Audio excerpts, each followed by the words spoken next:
Arr. Hello everyone, welcome to the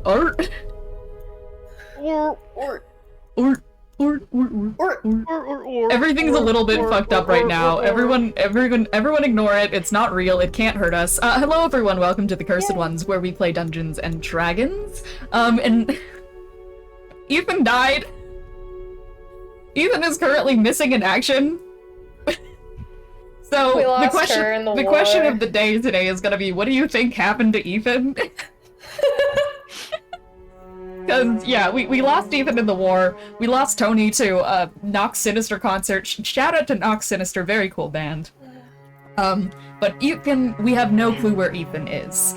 So let's do a question of the day. Let's introduce ourselves. And the question of the day, of course, is where is Ethan? Where in the world is Ethan?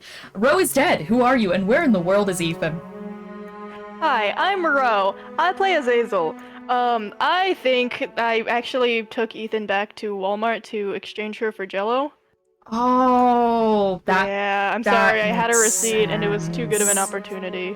Yeah, no, I mean, Jello is that's a really good trade you could have made, so I really don't blame you for that. Austin Powers, who are you, and what happened to Ethan?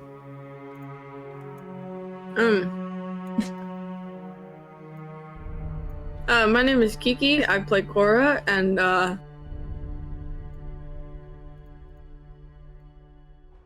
don't know what happened to Ethan. I don't know. Something fell on my cutting board earlier when I was making strawberries, and maybe that was Ethan. You're worried it was Ethan? I'm not worried. Oh. Kiki's certain it was Ethan. I don't trust that. Okay. Amazing. Yay! Hi, I'm Skim Milk Autistic. I'm Dean, I'm the Dungeon Master. I play everyone else and I run this shit show. I think that, you know, as it happens, it happens. You know, it happens to all of us. We've all been there. We all have it. Ethan is going through changes in life right now. We all go through changes in life.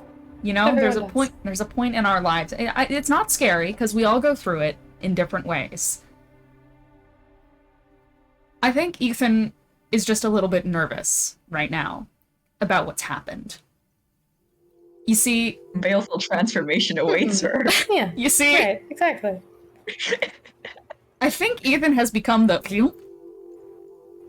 Oh. Yeah. I think we all need to be very supportive when Ethan comes back. And that's really just the biggest thing that we need to keep in mind. That no matter how Ethan returns to us, 2 heads, 2 penis, 2 arm, 1 eye, 1 horn, flying purple people eater.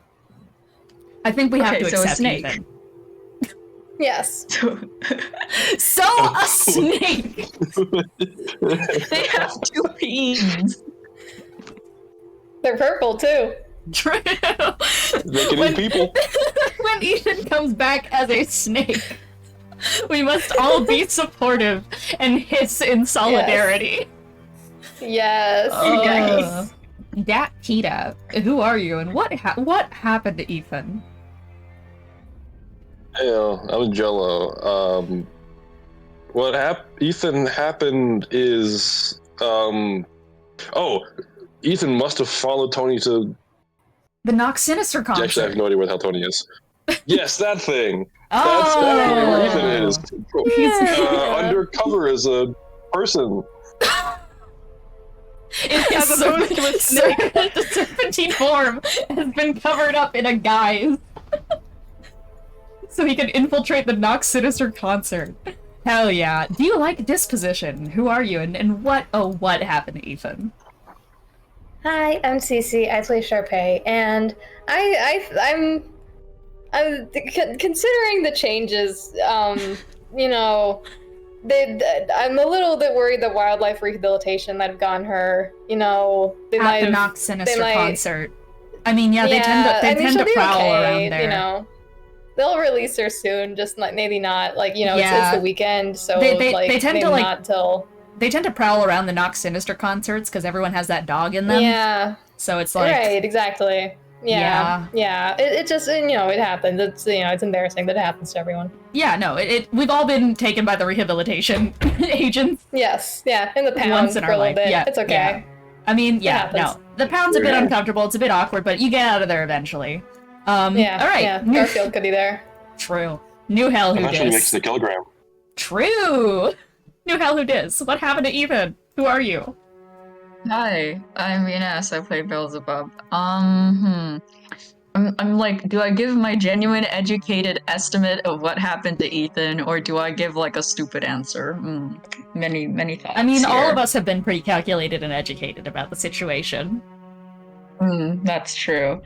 I think she got swallowed by the train, and then I think the train stopped, and then she's just stuck there forever. It And happens. we'll find her someday, but not today. The train to the pound. Yeah. Damn. Really is rough out there. I mean, just remember for everyone at home that we all at some point go through a baleful transformation and get taken by the pound. It happens to all of us, and it's a thing that we all as a community should respect, you know? Just watch out for the train. Just Good watch out. work on the improv comedy, everyone. Everyone ran to a prov. We did a great job today. Yay! Nice.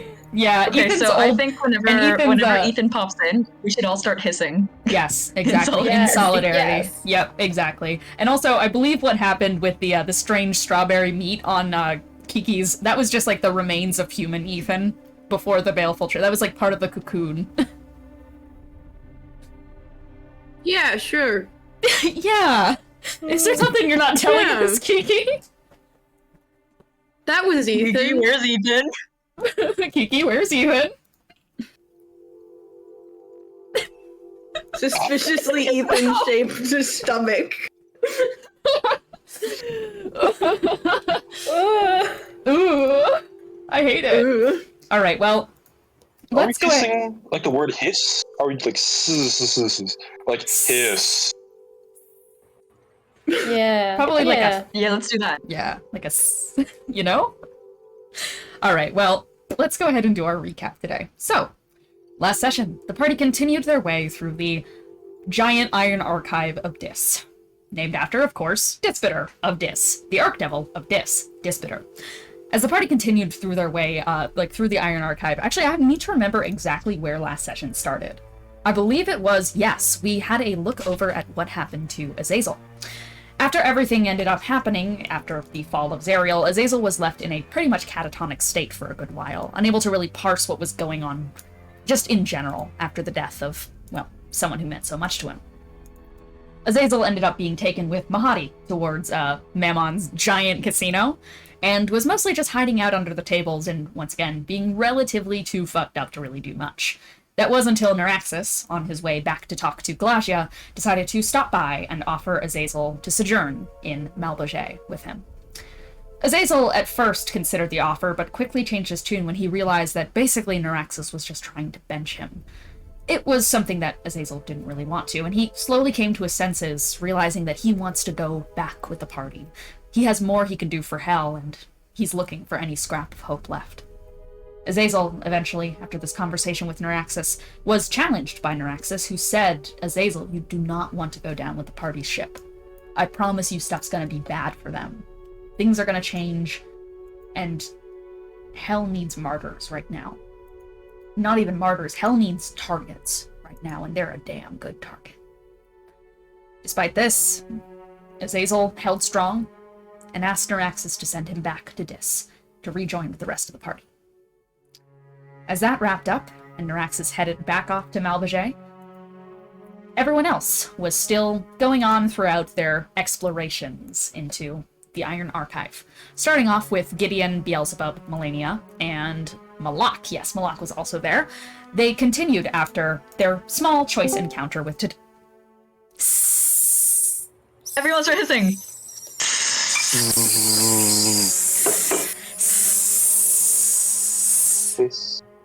I forgot it was 5, my bad. Do you feel welcomed? Yeah, Yay! come on. Yeah, sorry, I forgot it was 5. I'm really proud of you for escaping, Yeah. Ethan. I'm really happy for you. We're so proud of your baleful transformation. Just so you know. Just so you know, we don't judge you for we support you in whatever form Kiki you might take. have eaten the rest of your human remains, though. Sorry about that. Yeah. No worries. It happens. Oh yeah, she's trying to escape, sorry. It's just trying to escape. Okay, continuing on in the recap. Actually, real quick, Gay Wizard Evil, who are you, and what happened to Ethan was our question of the day. Hi, I'm Ethan, and frankly, I don't know what happened to me. I just forgot it was 5 today. That's fair. Alright, continuing in on our recap. As everyone tried to piece together what exactly happened in that whole encounter with Titivolus, things started quickly taking a turn for the worst, as suddenly, almost out of nowhere, Melania started forgetting things. She forgot who the party was, who Gideon was, and things started ramping up quicker and quicker. As the party tried to figure out what exactly was going on, Gideon managed to parse together that what was happening is she was getting an overload of information, and Jubilex was feeding on her mind because of it. After being able to calm down the wretched beast from the abyss, they managed to restore her back to her senses, but that was a very big wake-up call that they need to feed this fucking ooze creature fast with a really fucked up brain. Gideon promised it Dissipator, but it's very quickly getting more and more hungry by the second. With that underway, the party decided to go back. They finally had everything they needed to restore the floating hand back to his normal self. They learned a lot more about Dissipator's kind of like rampage throughout Dis itself, including the fact that Titivolus seems to be doing some strange, mysterious things in his personal chambers. But there wasn't really much elaboration beyond that, so everyone continued along their way, trying to meet up with the rest of the party. The rest of the party found themselves in a room with a cage that held Lily, with a small mote of sunlight like the ones that Roxanne and Pluto use. Well, very quickly, Charpay decided to go and try and figure out what the fuck was going on there, but equally, things were getting strange as the other group found themselves meeting with a alternate copy of Charpay. The weirdness started ramping up. Different versions of everyone else started to appear out of nowhere, and very quickly everyone realized that something is very terribly wrong. It didn't take long, though, for a fight to break out, with Gideon and his group making the jump for it, as he started off by, leading the charge with some, crazy fucking fire moves and such. Then Moloch, Beelzebub and Melania all chipped in, and they all started their assault. With that in mind, the party quickly joined this encounter as they realized that there were clone copies of every single one of them. After taking them out one by one in a very hard-fought battle, especially given the fact that these clones were the higher-level versions of themselves, including a giant eel form, potentially of Moloch. Who knows? They managed to take out their imposters and were able to reunite with one another, finally heading up towards the last level of Dissipator's Tower. In the process as well, they found a small hideaway that can lead towards back towards the forge that was used to seemingly craft things out of Dissipator scales. But beyond that, they just head into the library, and things once again continued to get more and more tumultuous. As they were going around this library trying to scrounge up as much information as they could, they realized that the information they were finding was also leading them to turmoil, with Gideon finding the Demonomicon, amazing name by the way, of Igawilf, but in the process, nearly losing his mind as well to Jubilex, fully losing his sensation of pain and requiring more restorations to be burnt trying to save him. Korah, on the other hand, had a much worse side of the stick, I'd say, as Korah had a meltdown over the loss of her mother. His mother. Sorry. We always fuck up the Korah pronouns. It's okay. But yeah, after that, the party realized that stuff is very wrong with this library, and as they were starting to gather their things in order, they started reading the final book, that being a series of nonsense poems, capped off by the poem of the Jabberwock. Also, Azazel joined back up, I forgot to mention that, he's here again. And Azazel read the book because he's the only one not fucked up by Jubilex. So yeah, everyone read the book, and then out of nowhere, here he comes, it's fucking Titivolus. Titivolus basically just did evil fucking deals with the party. Let's be real. His whole thing is he came in, he said a bunch of fucking nonsense, he, boomed the shit out of everyone's brains and was like, hey, you guys should come join me. I think it'd be really cool if you guys went and killed Dispater. I also think that would be very cool. As Dispater's husband, I would actually very much encourage you guys to go do that. And then maybe kill Mammon, too. Because you kind of need his Philosopher's Stone, which is his core. So if you just work with me, I mean, I'll get you out of the whole situation in court. Like, I got a really good speaking tongue, and, like, I can figure shit out. And everyone was kind of like, okay, cool, dude, we'll think about it. Yeah, we'll see your offer and such. And yeah, it was kind of just, you know, it left on a somewhat ambiguous note on if they wanted to work with Titivolus or not, but after all of that was sorted out, the session winded to a close as Titivolus vanished, and Gideon went over to Melania and said, hey, things are about to get pretty dire. I need you to make sure that you can store some of Dispater's mind in yours with the mind reading. As Gideon thinks that Titivolus is trying to hide something from Dispater's mind. With that in mind, are we ready to jump into the session? Yes. All right. Then let's jump into session 217. Deeper into Dis. 'Twas brimming with a slimy tones. The mist of the library drifts past in a hazing fog. It's almost like you're seeing slightly between real life and the ethereal, and it becomes more different the further you get up. Right now it feels like you're on the precipice between oil and water. Something so starkly different about the air, but close to immersion. Bubbles of the ethereal ooze and pop around you, in your head, near your ears, in your mind. There's a whisper on the wind that still remains to be there even after everyone has gone silent. You're all left to regroup in the library together. So the question is, with that deal put in place and a potential new offer laid out towards you, what would you like to do?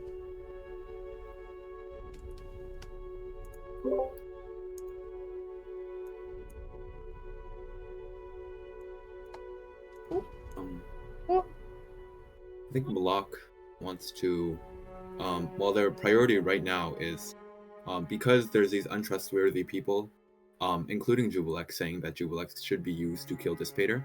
Moloch's priority is finding an alternative way, that being the forge that could potentially reshape them. Yes.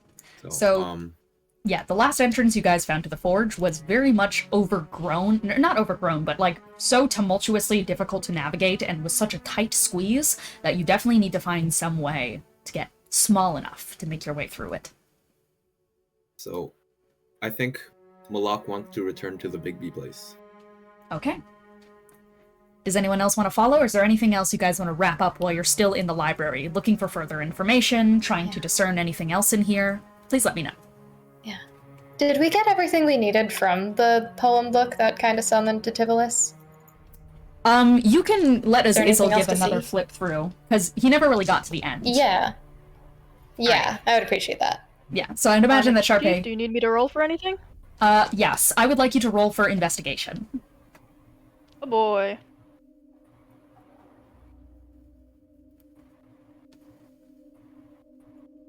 Oh, can I help action if I'm over your shoulder? Yeah, absolutely. Yeah, help action would be wonderful. I do it. Oh no. Oh no! Ro rolls their back for a limited time only. No! I rolled a 2 and I rolled a 3. Okay. Okay, Wait, Grandpa, the let's get you to guidance of bed. Willow, it might be a 7. A 7's not. What's your not gonna do modifier? You're It is a 7, not because I rolled 4, but because I rolled 2 and my intelligence is +2. Oh, sweetheart. Zazel, there's definitely more that you can figure out here, but much like kind of the House of Leaves book, there's ways that the words kind of trail off in strange directions that seems to be some kind of code you can't even, begin to crack at yet, so you might just need a long rest to sit down and really get engrossed into it, but immediately nothing strikes out. I stick it into my bag. Mm-hmm. Okay. Correct me if I'm wrong, Dean. I think last session I might have had a book, or I might have been looking into the previous cycles, but I don't think we ever did anything with that. So I don't know if... We didn't, because that's another thing that you are going to investigate further during a long rest. Okay. Because you got a couple of journal entries that seem to be from out of this place, out of this world in a way. Ah, yes, okay. Yes. But you did roll a really high number, didn't you? I think I got, what was it? I believe it was a natural 20. 20. Yeah. Yeah. I'll give you the name of one for now, before you sit down and start decoding. Because, like I mentioned, those books come from a very dead language, in the sense that even if Gideon looked over it, which I'd imagine you show him at some point, and with his comprehend languages up, he kind of just shrugs it off, just, sorry. Has to be something wrong with it. I can't read it, even with my magic. But I'm willing to help you take a look at it. I'd appreciate that. Is there... Hmm? Is there like a checkout counter for these books? No. It's kind of just like you just take shit and go. But additionally for Beelzebub, you are able to make sense of one of the words on there. One of the journals. It's got this like quality to the leather that's bound it together that's both old, ragged, and seems to be covered in something. Like it's seen its fair share of work or has been laid in locations where some kind of processing has been done, because it has a bit of a sticky tamponing to it as you touch it. Like honey. You recognize the word of the author's name to be Thisbe.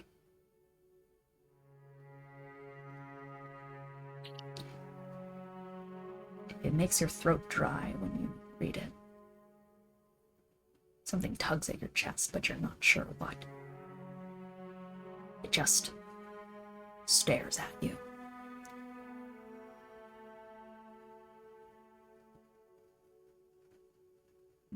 I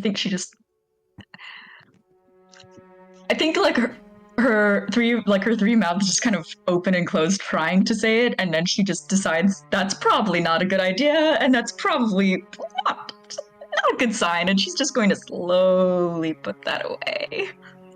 Yeah, I'd imagine Gideon says something to the effect of, we should be mindful of anything we read in here. When I read mine, you saw what it did to me, so... Restoration's at the ready. I agree. I don't want to waste our resources for now. If you guys don't mind, though, I'm gonna spend some time trying to get some spell resources in here, if you want to go ahead. Yeah, I'm thinking of trying to find a way to the forge. We'll meet up then. Probably meet back to the Big B hand guy. I mean, there's a bunch of spell scrolls in here. Could be one for reduce. Sure. I think it would be more productive to look here. Potentially. I don't know. I think Gideon just kind of wanders off and starts looking at some of the bookcases for abjuration stuff, just thumbing through everything. Melania's very much just, like, wandered over as well in the thing of just, like, I want some alone time with him, so we're gonna chill out here. Yeah, I guess I couldn't hurt to try. Can I just, like, search for that? Mm-hmm. Like, to get through a small hole? Absolutely. Okay. I'll cast guidance on myself. And that will be a 17. Okay. You are able to thumb through some of the books, and specifically you find your way around one of the bookshelves that has transmutation magic. You find a fair number of enlarge reduce spells, but unfortunately it's definitely not enough for the entire group here. You do also, though, find in the transmutation section a study of transmutative qualities that can be found in typical world creatures and monsters. One of the segments, as you're flipping through, is on the amorphous quality, found often in simple Ethosian slimes, oozes. Most every ooze has an amorphous quality that can cause them to fit in gaps as small as 1 inch.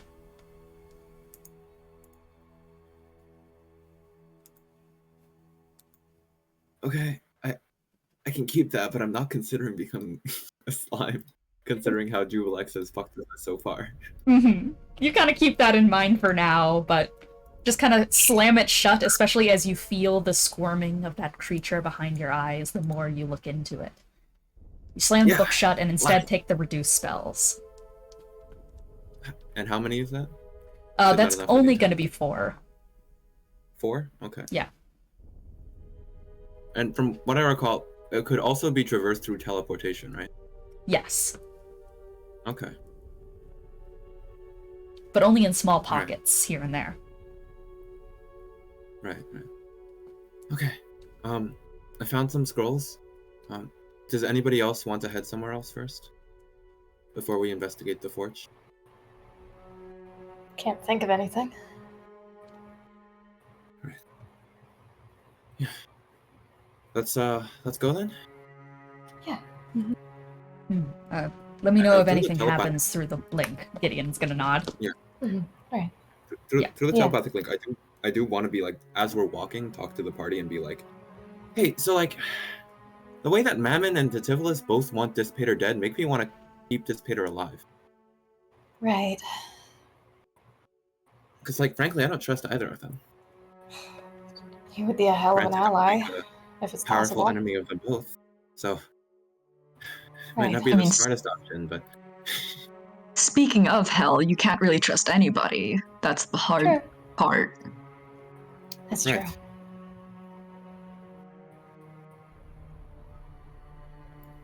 trust them as far as we actively benefit them. And killing Dissipator, for whatever reason, they can't do it themselves, or they don't want to do it themselves.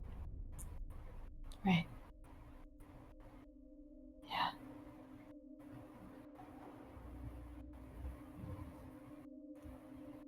Yeah, it's strange. I wish we had a better solution. Yeah. But believe it or not, the pettier political squabbles at the table are usually a lot easier to solve than this.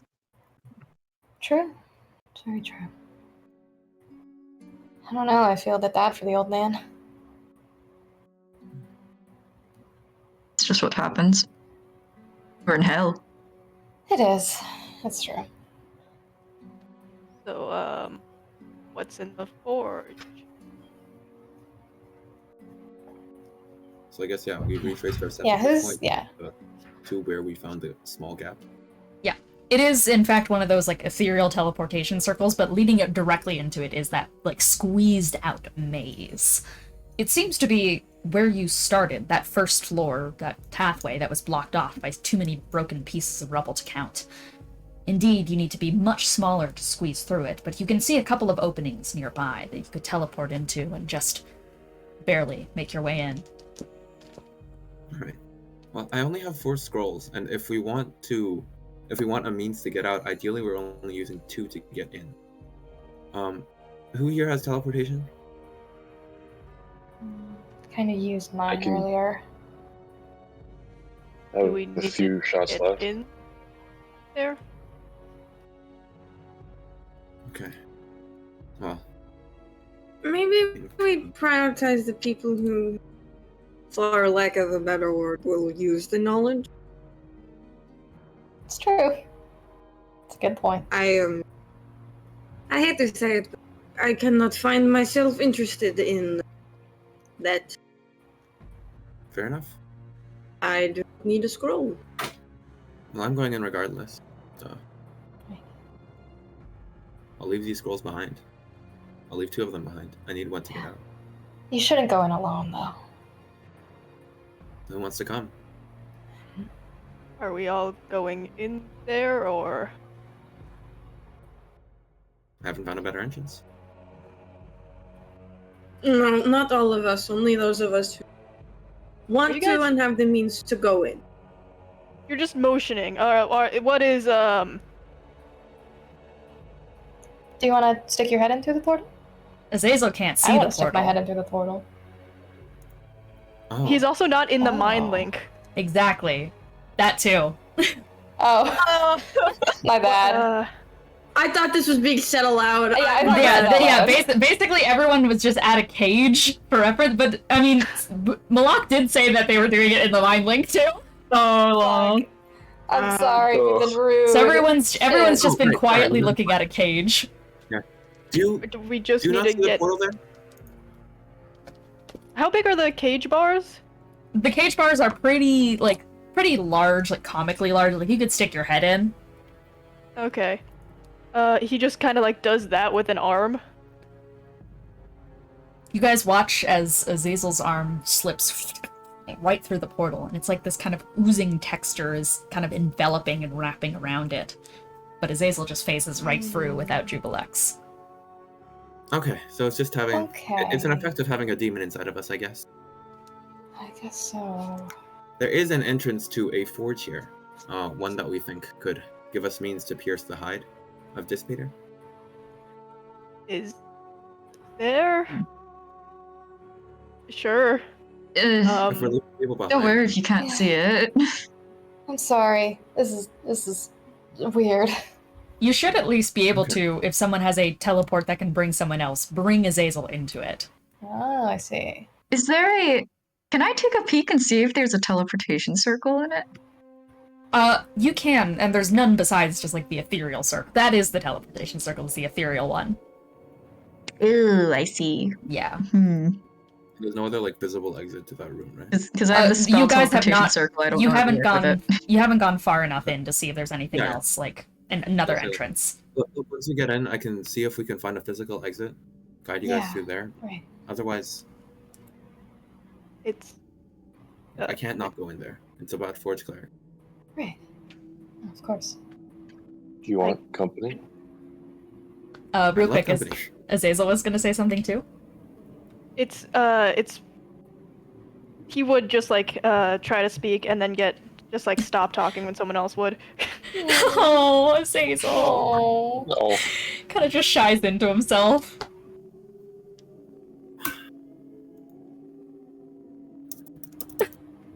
Does anyone even notice? Oh. I think Korah. Oh, Korah was just gonna nudge him on the arm, just like they like to over everybody. Okay.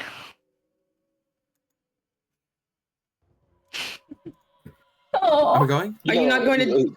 Are you not going to tell me what you were going to say? Or you're just gonna sit there and What, you were saying something? stare at me? What? Yes. What? What were you saying? It's a cage. At the bars. Okay, Azazel. What? It's a cage. At the I could bars. just kind of like. Move the bars, but you go through the portal is the problem. Like the portal is in the your cage. arm. Oh, Yeah, okay. the portal is in there. Your arm. But Like then I that. could. No, but you could not because you cannot see it. Azazel, Azazel. would you like me to teleport you through this portal? Don't know if that's a good idea. I don't think it is. Because you can't see it. Why don't you hold hands? See if that works first. It doesn't. He like grabs one of Sween's fins and looks very confused. Sween, you feel the pulsing of the kind of oozing sensation underneath your fingertips and here inside your head. Shall I join this one too? Nope. No. Sween just like fully probably backs off of your hand, Azazel. Sorry, buddy. Don't want to spread it. It's fine. Not your fault, Azazel. The demon. The demon that we have. Charpay is just like the head in her hands for a second. I feel. Oh gosh. So taken feels aback bad by about the the fact we don't miserable want to- energy of Azazel. Just you know what, Azazel, you need a I don't know how to say this nicely. Your feathers are disgusting and we should wash them out. So why don't we leave them to this and we go clean you up? What? I mean. they're just gonna get messed up again. Yeah, okay, that is really sad. As someone who has wings, we're going. Let's go. Let's. He's gonna like wave off the group and basically telling them just go fuck off into the forge as he just like corrals Azazel. He looks very confused by the entire situation, but he is corralled. We will get to those two in a moment because I do want to give them a moment here. Especially I want to give that to. Hang on, I need to also DM Ro something. Was Azazel that pathetic when we last met him? What? Sorry, could you repeat that? Was Azazel that pathetic when we last met him? I guess he was like dying. You want to say something like that? I mean, it was. I wouldn't call him pathetic. This is. How would you describe He just got him? divorced. He hasn't really Divorced. spoken at all in a while, so we were able to. It wasn't an issue. But I Anyways, yeah, I'm going in. Just Yeah. if you want. Yeah. So you two are going in. Do you think there would be any reason, like, would it be possible for us to maybe like keep an eye on you through the portal and try to snipe anything that happens down there? If anyone has something like clairvoyance or something like that, then yeah, you could. Not really. I was just thinking I would stick my hand through the portal. Or a familiar or something. I don't think I have. Oh, I see. Oh, I don't think I have either. My baby's a baby. Aww. Well, never mind. I can't help you. Can we like find a clairvoyance? Yeah. Spell scroll? Retrospectively, you can absolutely see if you can find a clairvoyance spell scroll. Yeah, Go ahead. let me just do a quick. Okay. Take guidance. Yeah. Can I help action be? Yeah, natural 20. We're doing Yay! Yeah, no. Hey. You get the Good idea. salad You researcher. just like come on back with a couple of clairvoyance spell scrolls. For anyone else who wants to peer in. This is why having You three are heads is good at very this. convenient. Okay. If we have a bunch, I guess we gave one to Azazel. Yeah, Azazel can Yeah, have here one you I can too. just cast. I can also just cast clairvoyance. Alright. Clairvoyance spell Yeah, okay. scrolls for anyone who wants them, but physically speaking, Moloch and Sween are going in.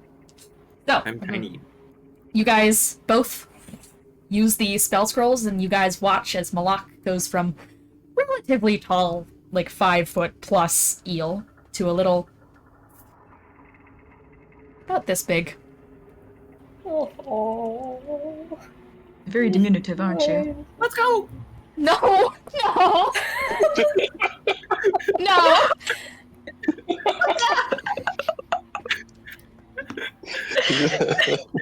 I know. Oh, the session's already in shambles. It's in shambles! It's in shambles! Fuck.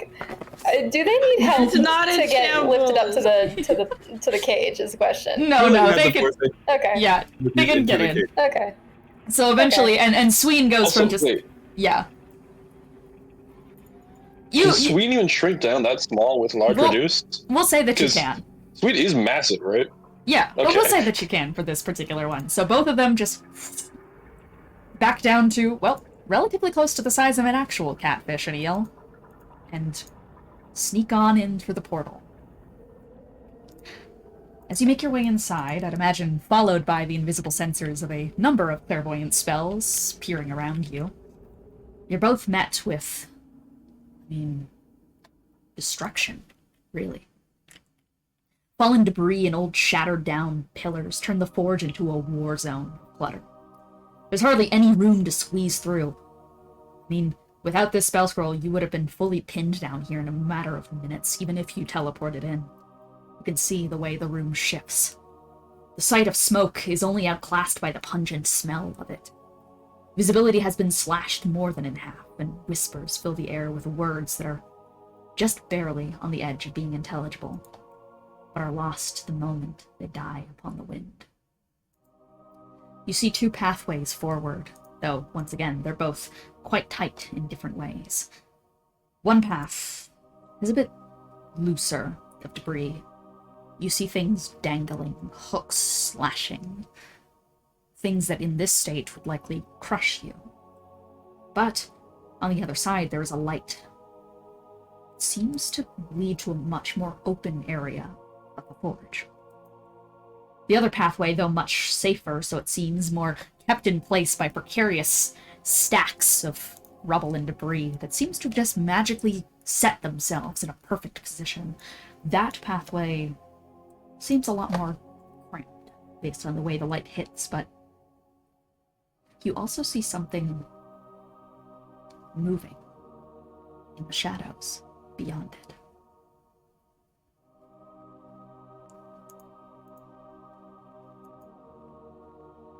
Okay. And are B and Charpay like staying back, or are they coming through as well? I think believe we're staying back. Yeah, I think we're just Kiki and I. I believe they're staying back. Yeah. And does Moloch have all of the reduced scrolls? Did we hand over any, or? I'd imagine. Yeah. I think we just keep them, just like as. Okay, fair enough. We have Yeah. to get out. Right, to get back. Okay, yeah, gotcha. Yeah. So, the safer pathway leading to a smaller space, or the more dangerous pathway leading to a bigger space? Well, we are still small. Let's take advantage of it when we can. Eventually, we'll probably want to explore both, but yeah, let's go the safer for now. The two of you guys find yourself climbing up bits of kind of old iron rebar, torn and kind of shunted into strange positions that almost seem organic as you walk up and across them. It reminds you both of...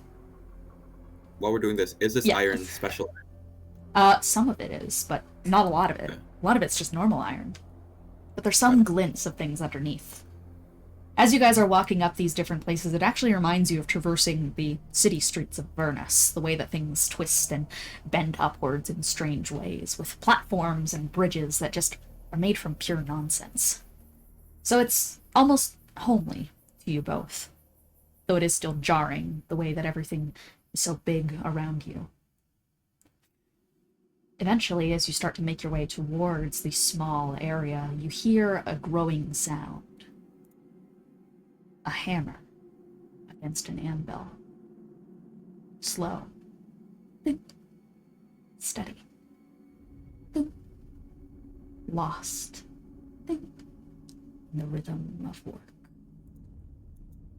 The movement of a hand rising up, stopping with an ungodly precision.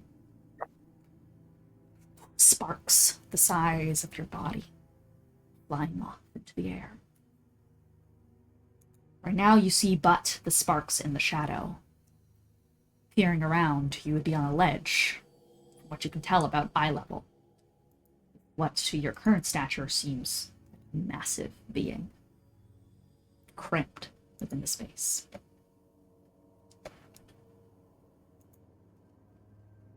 I think we should try talking. Do you want to risk that? I mean, what's our alternative? Go back the way we came? This seems at least to be a forge cleric. Somebody working the forge. It's exactly what we're looking for, right? That's true. This is more your expertise, I think. So, do you want to take the lead in this? Alright then, wish me luck. And I'm Good gonna luck. stop trading on a large reduce. Okay. You slip through the small opening and back to your typical stature. Sween nearby, tiny, kind of looking like a little mouse in a mouse hole, watching you as you go forward. I mean, you could always like tuck Sween into a little pocket like on your hoodie. Yeah, I'll do that. Okay. So Moloch just like looks back and lifts Sween, like a little tiny Sween up and just like stuffs Sween in there. As you round the small corner to chains and bubbles. An Abishai, one of those draconic devils, with a cloak made to look like an iron maiden, fit with spikes on the inside that have driven long into his flesh. He's got this deep lava burn scarring running down one of his eyes, all the way down his neck into his breast. A long tail flashes around as he slams the hammer down, but it's budded and stunted at the end. Long strands are kind of capped off in little iron trinkets here and there, gears. And he's mostly focused on the anvil in front of him. He's been chained down to the ground. Multiple thick chains made of metal. Despair scale. He looks up at you for a moment, just barely. He has this pair of like dark glasses over his eyes, and you just barely see the one working eye flit up at you and then look back down. He grits his teeth.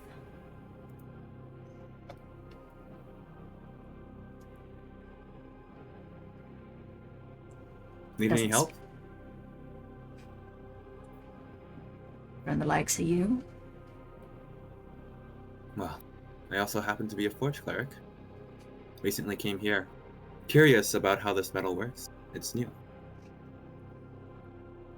I've seen many an aspiring cleric come in here. Most are burned in the heat of the lava of Nivedalier.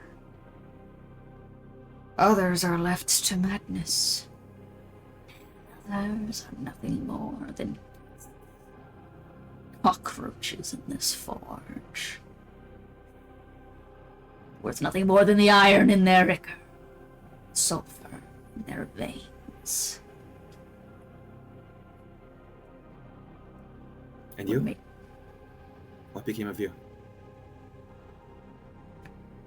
I'm the only damn one left here. Well, of those three options, I'll tell you what, the latter scares me the most. I'm no stranger to being burned, if you're willing to teach me anything. What is there to teach that you don't already know?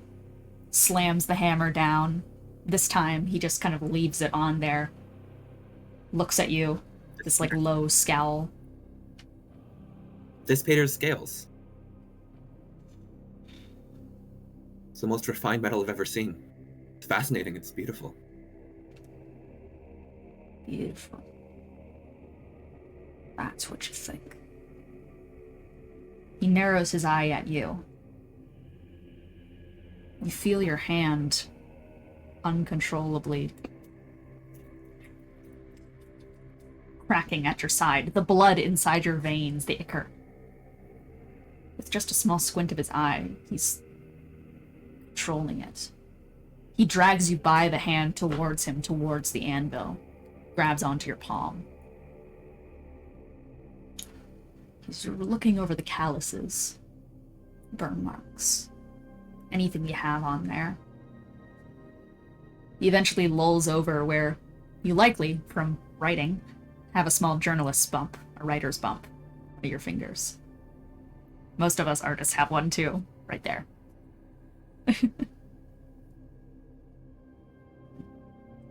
You got ambitions beyond the forge, you see. I like to create, regardless of metal, regardless of words. I think it's creation that matters to me. Regardless of words, you say. What to you is the peak of weaponry and creation? You got a blade you can think of, you got a perfect weapon in mind.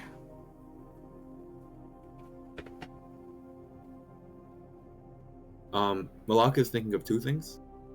One being the Zerial's blade that Sween is carrying currently, and the second being the moon blade that Moloch only briefly saw, but I can imagine as a forge cleric recognized as amazing craftsmanship. Yeah. Tell me about them. What do you see in them? The glint of their hilts. Blades. Well, how about I tell you too? The first one was... I only briefly saw it, but it was a moon blade. And as an appreciator of the forge, I could only stop and stare. It was as if its blade could cut reality itself. Forged out of not only fire, but the burning rage of somebody desperately wanting to survive.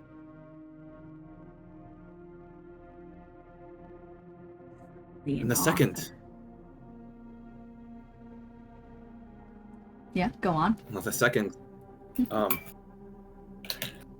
I'd describe it more of a friend, or an acquaintance, I'd say. A blade whose means is to destroy or protect. I think a title no more apt would be than somebody I once knew. Name was Mitral. I told you I'd like to create regardless of words or metal, and this was a craftsman of words, more so than I could ever be. And you seem a craftsman of the prior, of metal. Have you heard of this moonblade?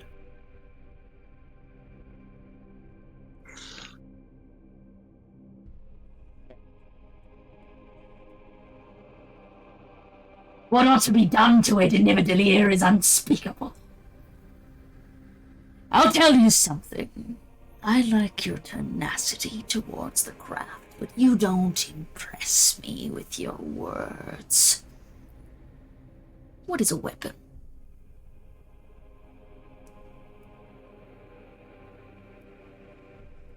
What's a weapon? I think I... Yes? Easy answer. What's a weapon? It's something that kills or protects. Or kills to protect. If it can't accomplish either, then it's not a weapon at all. And if it's made to accomplish more, then it's useless. To infer a sword gains a choice in spilling blood is sacrilege and insanity. Live in spellcraft, live in weaponry. How quick we are to confine our tools to our level of existence when they're nothing more than their worth. You speak from experience? People love to get over-ambitious with their weapons. You speak from fear? Every enchantment, every upgrade, give it a name, give it a title, becomes more than its purpose.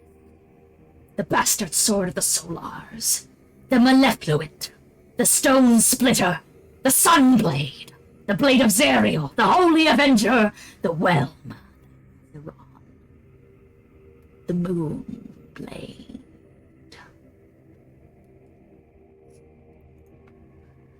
There should be no sentiment. Only harm and blood.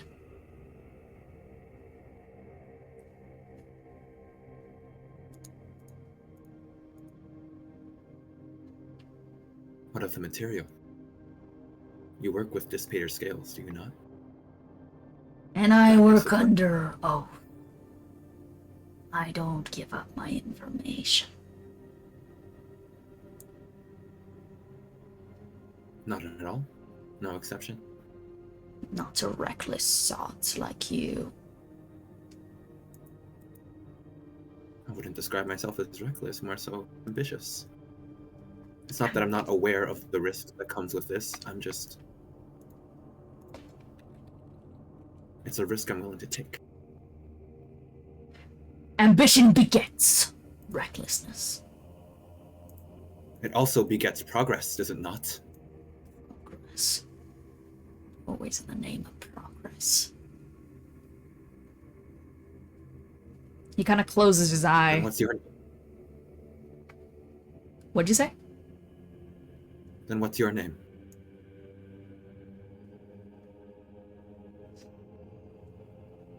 I gave it up a long time ago. And in the name of what did you give it up?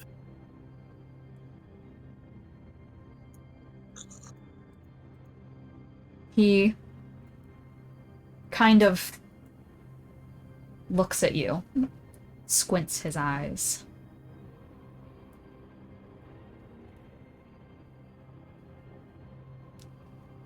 I wish not to speak its title. It doesn't deserve the clarity beyond what its function is. A weapon, then? Tool? Right.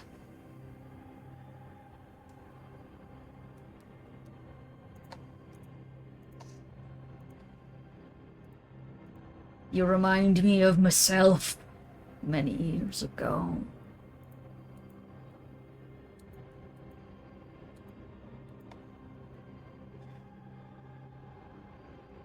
That memory, is it fond?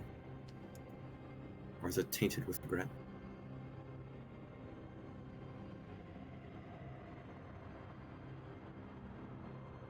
He kind of like touches a hand over those darkened scars. I want you to make yourself home in the forge. Bring me something. I want to see what you make.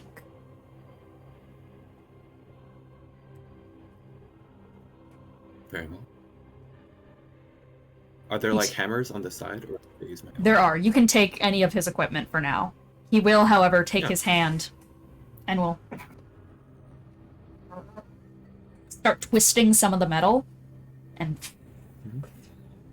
metal bends an entrance to the rest of the forge. I thank you. Don't. I don't deserve sentimentality. I am what I am. And what if you were more? Like I've already said, overambition, hogwash. Very well. Then we'll leave it at that. And I guess I'll leave into the forge. Blooms in your nose. It gives you this biting sensation throughout your body. This urge to make it rise through you. The heat against your gills reminds you of a place you once were, but you don't remember anything other than the sensation of the heat against you. Your hands close and open. Your hand just grips around one of the hammers you've chosen. There are crucibles, there's metal. There's damn near anything you could want in here to construct a blade. Hell, there's a wall of enchantment rites, things that you can embed into the blade if you wish to.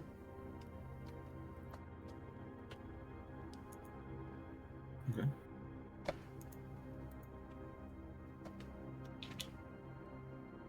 Is there, like, a list I can see? Hang on. Yeah.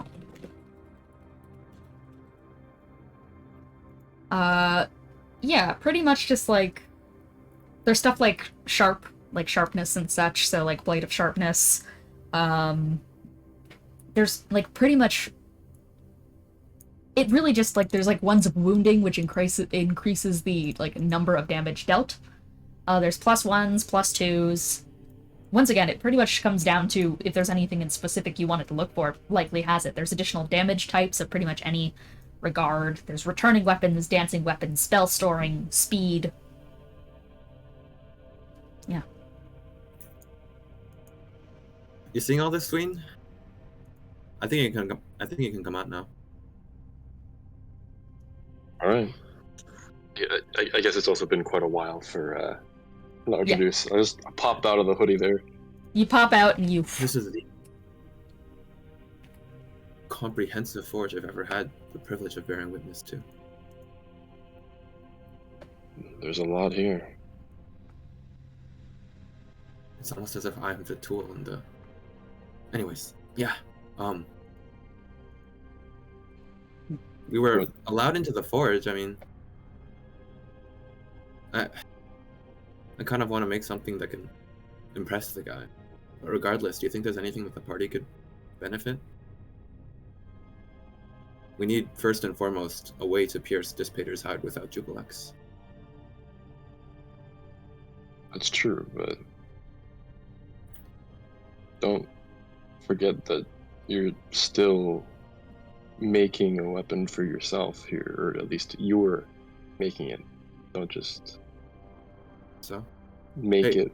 In terms of these enchantments to embed in the weapon, like, do they need to be like embedded at the start of the process, or can they wait until like a bit later? They can wait until a bit later. In that case, I think Moloch, almost like not against her will, but just like kind of unconsciously, so just like takes a piece of metal that catches their eye and just starts absentmindedly hammering without fully realizing. You gave me quite a compliment there. Yeah, don't think too much of it. Think too much of it? Then why have you thought so much of it? What? You're in my head all day. Hard not to. Buttering me up so I go easy on you? Whatever makes it easier for you to die. Do you even want to be here, to have my body anymore? I'm in almost a worse situation than it could ever possibly be. You saw the way those archdevils looked at you. That's influence, my friend.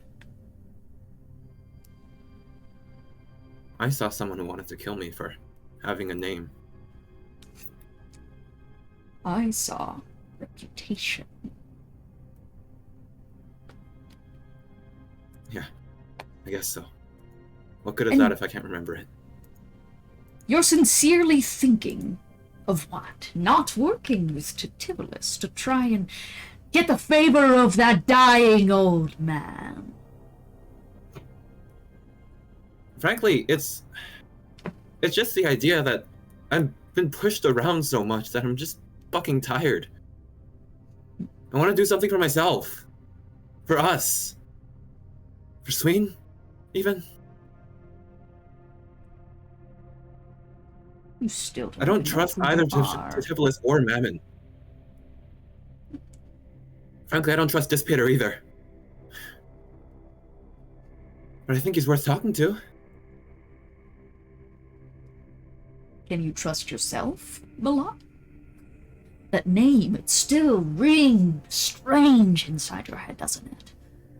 That thing back there, that abomination crawling and squirming up the stair. Was that you? Do you see it and think of it as a look in the mirror? Do you trust It it? must have been. I guess less of a look in the mirror, more of a portrait by an expert artist. It's not exactly me, but Is it not? somehow it's closer to the me than I've ever been.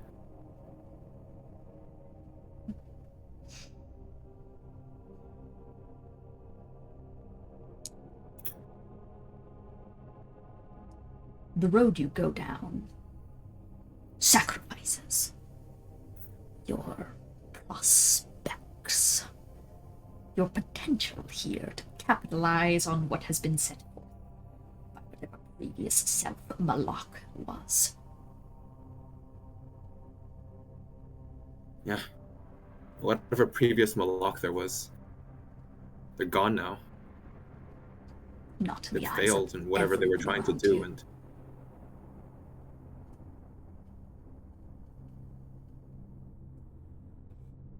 I'll make sure that never happens. That will be the choice I make.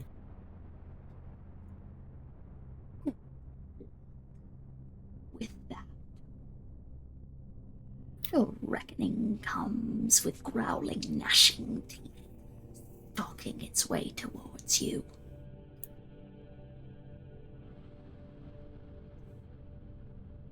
And you then? What's your role in all of this?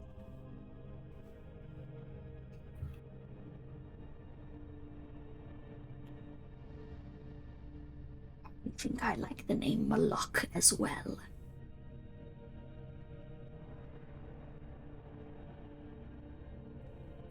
I wish you the worst in ripping it out.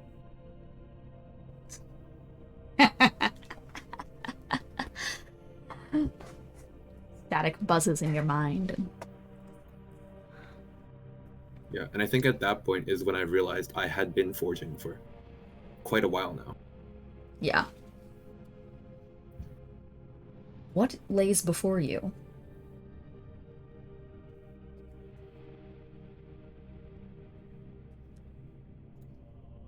I think.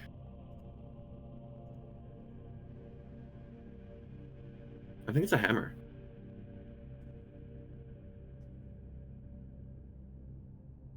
Just Just a as standard a hammer as it can look. standard hammer, no magical embedding, just a hammer. A hammer of iron. Sween? How long was I doing this? A little while. I figured I'd just let you do your thing.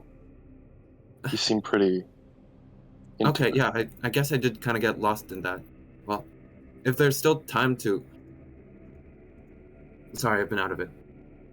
If there's still time to embed anything, do you think you could help me look for something that could maybe help do something to the hide of Dissipator? Okay, sure. I'll look around. Go ahead and roll Arcana or Investigation. Oh God. Okay. Let's see. None Oh of God. those particularly amazing. -1 in Sween. Oh. Yeah. Well, I'm technically proficient in Arcana, actually, even though that's not great. It's a +4. Where's my? Hoping for a 0. Come on. Preying on his downfall. Okay, wait. Jeez, thanks, bro. That's a 14. You look and look and look up and down every enchantment, everything, and I mean, it's all standard. It's pretty much anything you could want in here, but nothing stands out as being that key. You're missing something. But maybe it's not in the enchantments here. You find anything? No, it's all regular stuff. There's nothing. Everything there is just bog standard for... Then it's not what he's looking for. Whatever key there is to getting through Dissipator, it won't be here, it won't be in looking for making our weapons stronger and stronger. I'm gonna finish this hammer without any enchantments. Okay. You do so. I imagine it'll take like quite a while, so Yeah. while we're doing that, I guess we can cut to somewhere else. That's a good plan. So, as you two continue on the forge, back where everyone else is, I know that we have Charpay and Beelzebub, like, looking over the baby. We can get to that in a moment, but I do want to go to Azazel and Korah. Korah, you drag Azazel away. You saying you're doing it? Okay, so how long have you had these? He's gonna gesture to the wing. My Tilts his big Life? owl head at him. But you've never... I Were you born like regular? You don't look, they call you something else. What is the word? The same as Ariel? What is your species? Remind me. As the name Not... Zariel floats on the wind. Go ahead and make that roll, Azazel. That you want it to. Okay, that's gonna be... I believe just a flat 17. What's your passive perception, Korah? Hold on. What's passive perception again? It's just 10 plus proficiency, perception. Yeah, it's only if you are proficient. It's just like 10 plus your perception mod. right. Yeah. 16.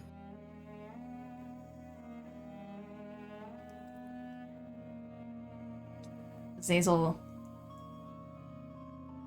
you hear for a moment a voice ringing in the back of your mind. Close but distant. Maybe it was close. It's not.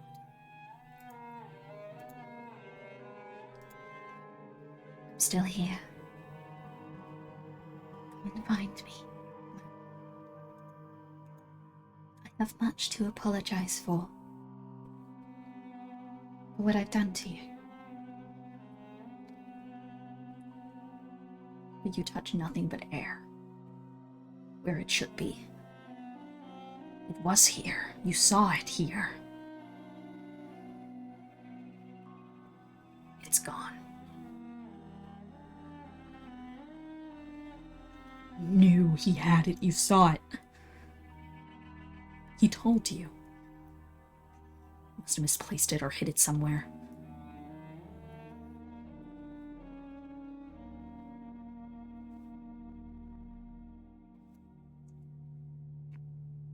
Sorry, what was the,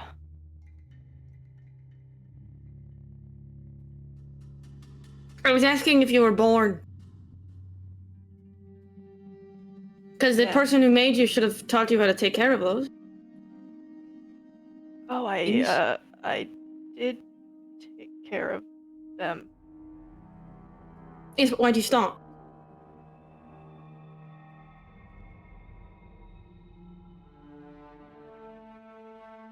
The You air. always loved when I preened them for you. Were you doing this with your hands? The air is the stuff. I mean, I fly perfectly. Others. You might just be referring Avernus. Are you sure you're not just referring to Avernus? Because Avernus is one of the most unpleasant places I've ever flown.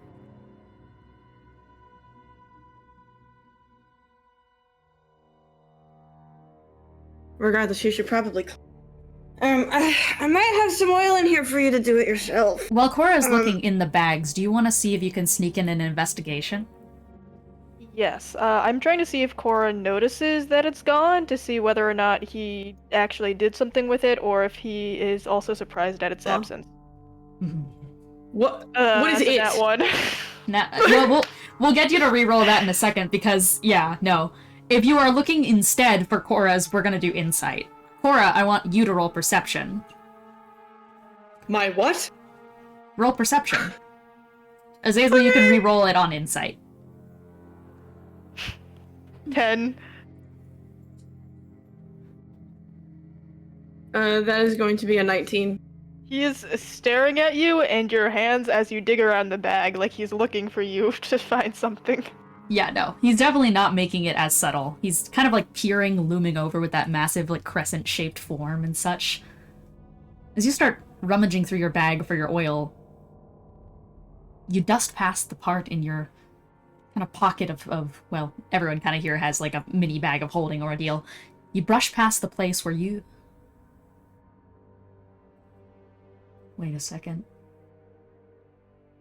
The puzzle box, you had it in here, right? Hmm. You had it tucked into one of your bags. You thought it was this one. At some point you must have switched it around, probably when you brought it out to talk to Azazel, so you go and check another one, and it's not in there. You check one of the hidey holes you have on your robes that has a small pocket space inside it where you keep your weaponry, some of your stuff for your artillerist functions, and it's not in there either. Maybe you hid it in a holster on your boot. It's not in there. You check every single one of your pouches until it's at the point where you're just like patting yourself trying to find if there's something you forgot about. You don't have the halo on you.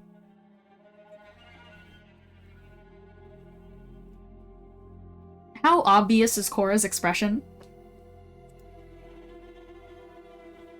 I mean, I think it's very, like, oh shit, but as he makes that face, he's like, oh fuck! That was my best oil! So you're like, you're not fucking even... lost the oil! He's trying to play it off as like I lost the oil that I used to preen myself Can with. I make Roll- like a perception check on that or something? Roll deception, Korah, at disadvantage. Because Azazel's specifically looking for the thing that you're trying to hide from. It's Okay, really funny. right? Okay. That's a 21 at disadvantage. Oh! So my perception is 25. Oh, yeah, Okay. no. Azazel... He is fully, he's lying Yeah. to you. He's Yeah. looming over you like a fucking Slenderman Spectre, Yeah, just like yeah, exactly. So do you make a habit of, watching people go through their bags? That's easy. yes. It's not a very good habit to have. Did you do something with the oil? The oil. I see that look in your eyes, Azazel. That's not what you were looking for.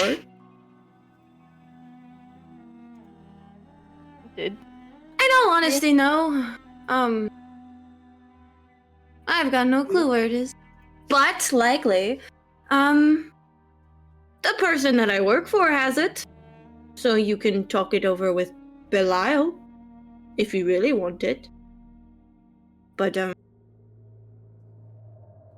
don't think you should do that. I can give you the fucked up poem book? How does... Azazel. When I have something that you want, or information about something you want to offer me something that I want. I don't want a book I can't read, Azazel. Maybe you will be able to read it. No, because I've got a demon in my head. It's demon there forever? Unless we find a way to get rid of it. Figured that would be a bit of a higher priority.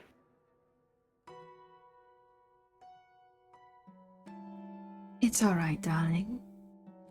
Why do you want it so bad? He doesn't know where it is.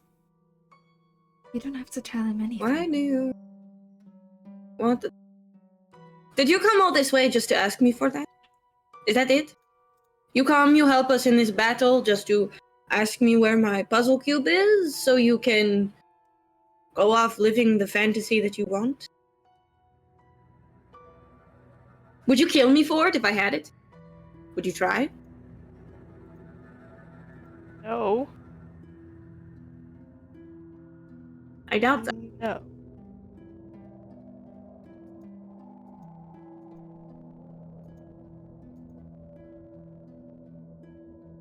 Yes, but you... See, I'm having a hard time understanding as to why you came back in the first place. Just for you. And he has quite a high standing. And yet you come all the way back down here to help us with something. I find it hard to believe that you don't want that specifically. You've not really said anything about that either.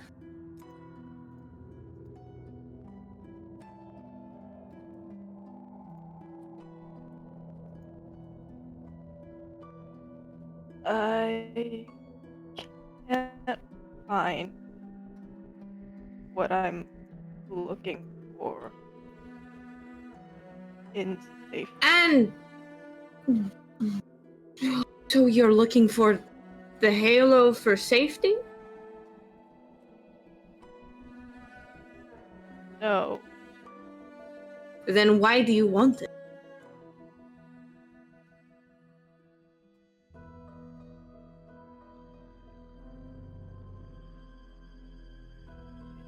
That a question?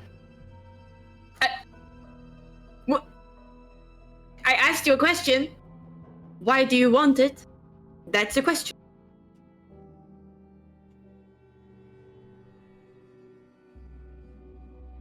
Can I not have a piece of her? anymore? Not that one specifically. You don't even have it anymore. Yes! But nobody's going to give it to you in good conscience.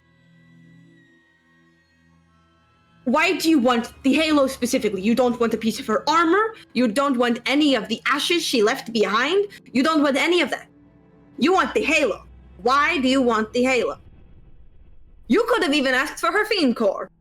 And we don't have it. But you're not asking for that. Why not?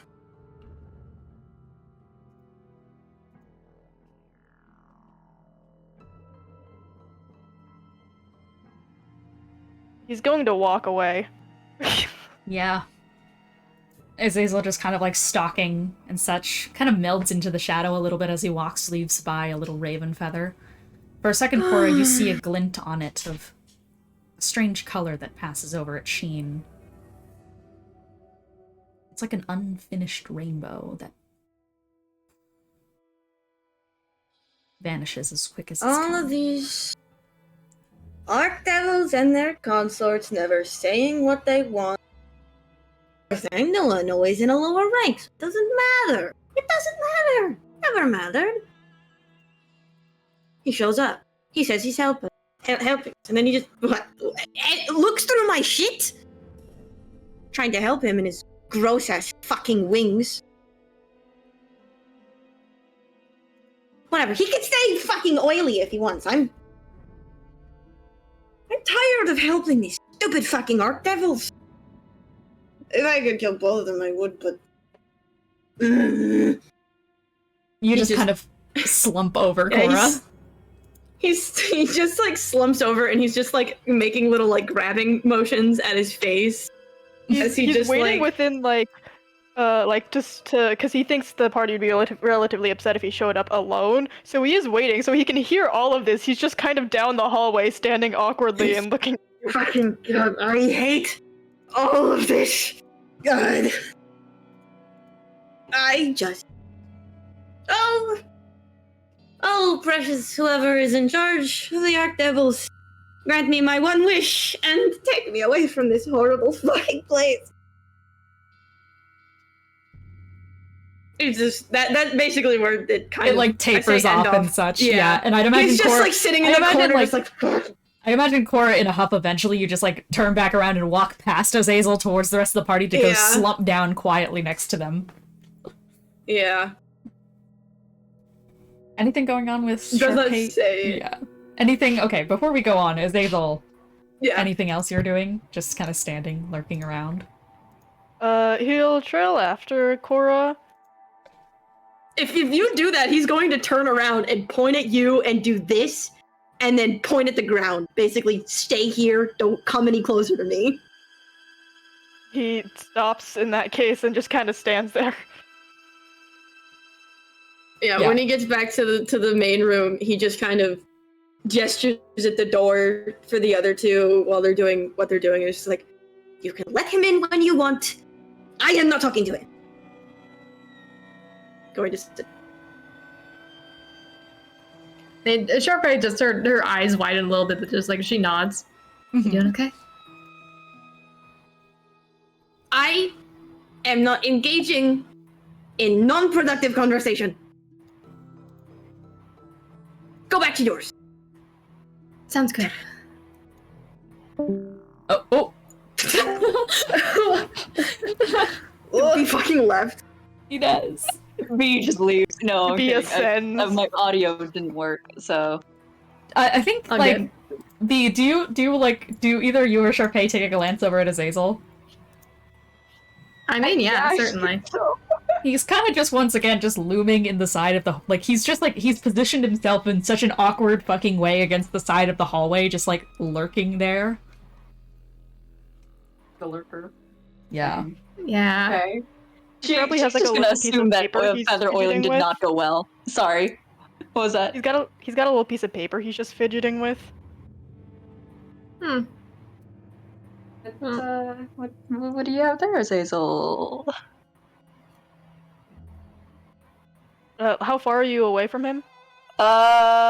Pretty far, like about like there's a good 15-foot gap, I feel. Yeah, I mean, she's worried that if she approaches, he's gonna, like, spook or something. He does like this and he holds up a tiny paper crane. Oh, that's very oh, nice. that is very nice, Azazel. Thank you. He like glances at Korah to see if he's gonna be set off by just him talking. He's literally just in the corner, fucking gripping at his face, muttering to himself, not paying attention to anything around him. Yeah, he's fucking mad. Oh, dang. Yeah, I mean, Charpay just kind of just very awkwardly turns back to thee and is just kind of like hoping to just pick up whatever they're talking about. Yeah, so what are your plans for the future with Kelsey? Oh, yeah, well, hoping there will be a future. You mean, dude, is 833 out? Have we been... We should backtrack a little. What's been happening with the baby? Yeah. I mean, I imagine that the two of them have just been kind of, like, checking over the baby to see if it's making any more noise. Not noise, but roll investigation. Can I help action? Yes. Investigating the baby. Investigate the baby. Investigate the...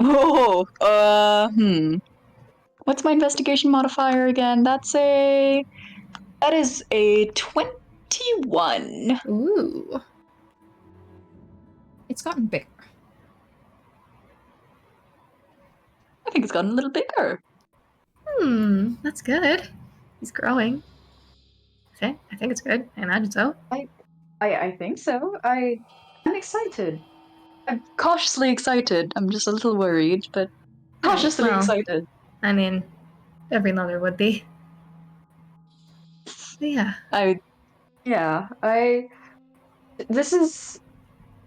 It's so strange because this is the 833rd child of mine, but technically also it feels strangely like my first in a way, because all the other ones kind of came, for the lack of a better term, fresh out of the honeycomb, fresh out of the hive, immediately. Just immediately. This one is... I don't know what to expect. That's terrifying. Oh. Hi. No. Hey there, little guy. There's kind of a small squirming inside of like it kind of like, once again, like very much like it looks like fucking mummified flesh that has been wrapped around this very much twitching cocoon-like thing. There's a little bit of like a gel sac and such that stops the internal organs and such from leaving this thing's orifices, so it squirms a bit from inside. Just take it easy. I don't know if I should keep calling it 833. I don't know if that's reductive. I haven't ever had to think of a name like this. Right. I mean, I don't think he's going to be offended or anything, but if you wanted to give it a different name, absolutely. Very difficult. If you and Kelsey had a baby together, I'm imagining that you would come up with the name of the baby together, right? Right, yeah. I don't know what to do if... It's always just been me with the children. I don't know if Mephisto's even interested in coming up with something like that. Right. Considering your dynamic, I would imagine most likely not. Yeah, it's... I only saw your wedding secondhand, but was it... Tell me more about that. What was that like? Wedding? It was, well... I couldn't have planned it myself. Kelsey did most of the work. But it was... I need to meet her. I really would like you to. I think she'd love you. Like, it was...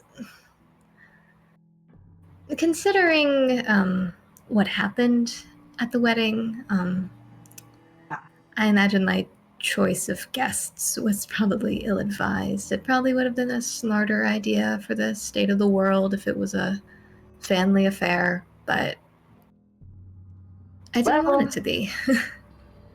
That's fair enough. If our yeah.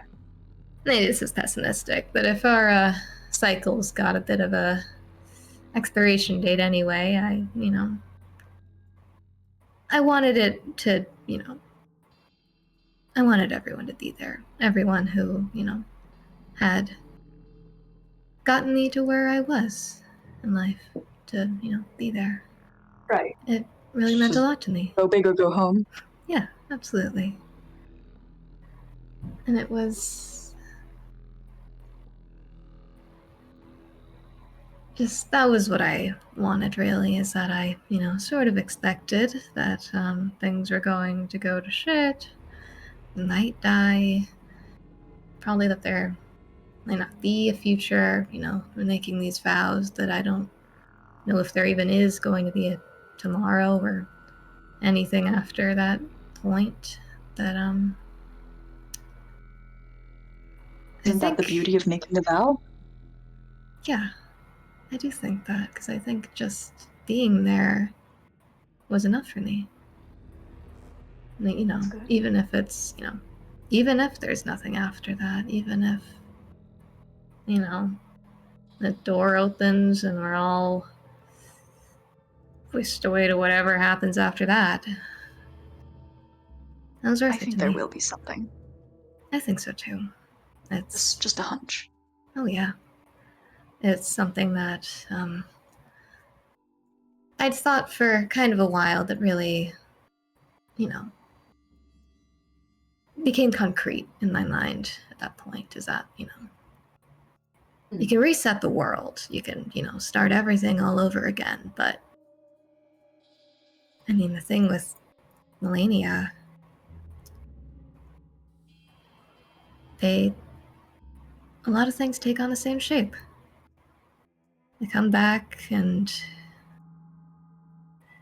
basic fundamentals of gravity and the way that things form and like to be, they're still sorry, I didn't mean that. Just there's more things change and more things stay the same, is what I'm trying to say. And it brought me a lot of peace thinking that no matter what happens, no matter who wins in this ordeal, that there's beauty in getting to do it all over again. There'll be some... You're right about that. Yeah. There's some version of me, probably a lot of different fragments of me and a lot of different fragments of her, and we'll get to do it all over again. I like that thought. And so I wish I could remember that. If it really did happen over and over and over again. Right. Did I tell you that? I don't think I've told you. I woke up as this. I woke up as Mephisto's wife. I didn't have a ceremony. I didn't have a whole journey with him. I didn't get to really know him before that. He just kind of told me. Right. That makes sense, certainly. I would have liked a wedding. Yeah. I would have really liked a wedding. You should have gotten one. I know, right? Yeah. What kind of husband decides to make some wife and not have a wedding for it? At least make it... Right. You just woke up, in the house, whatever, how home means to you. Not even a It was special. laboratory. Right. Not very romantic. Right. Yeah. I mean, I didn't get the sense from him that he was a romantic. But Sometimes he would be sweet. right. But that was only when there was something a little bit endearing whenever I'd be working around and he'd suddenly just exclaim, "Look, honey, look at the ethos. They've done it again. There's Gideon Godbrand is now the strongest wizard in the world because now Veldrin's been ascended, so he's no longer the strongest, and now Gideon's the strongest. Do you think I can fight him one day?" And it was really quite endearing. A little annoying, but a little endearing. Right. Did like that. Yeah. This is maybe a bit of an odd thing to say. It's sort of a complex topics. These things overlap. It's not easy. What I'm trying to say is Mephisto, he's been a companion to you. You've been a companion to him. You've lived in the same space. You have certainly, there's good moments. There's good moments, bad moments. That's normal. But yeah,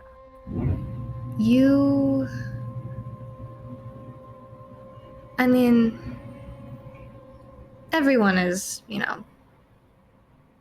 born into a life that they did not anticipate or ask for. It's just the difference is that, at least on Ethos, we have the opportunity to grow up and see. I feel like this sounds callous, that, what else is out there?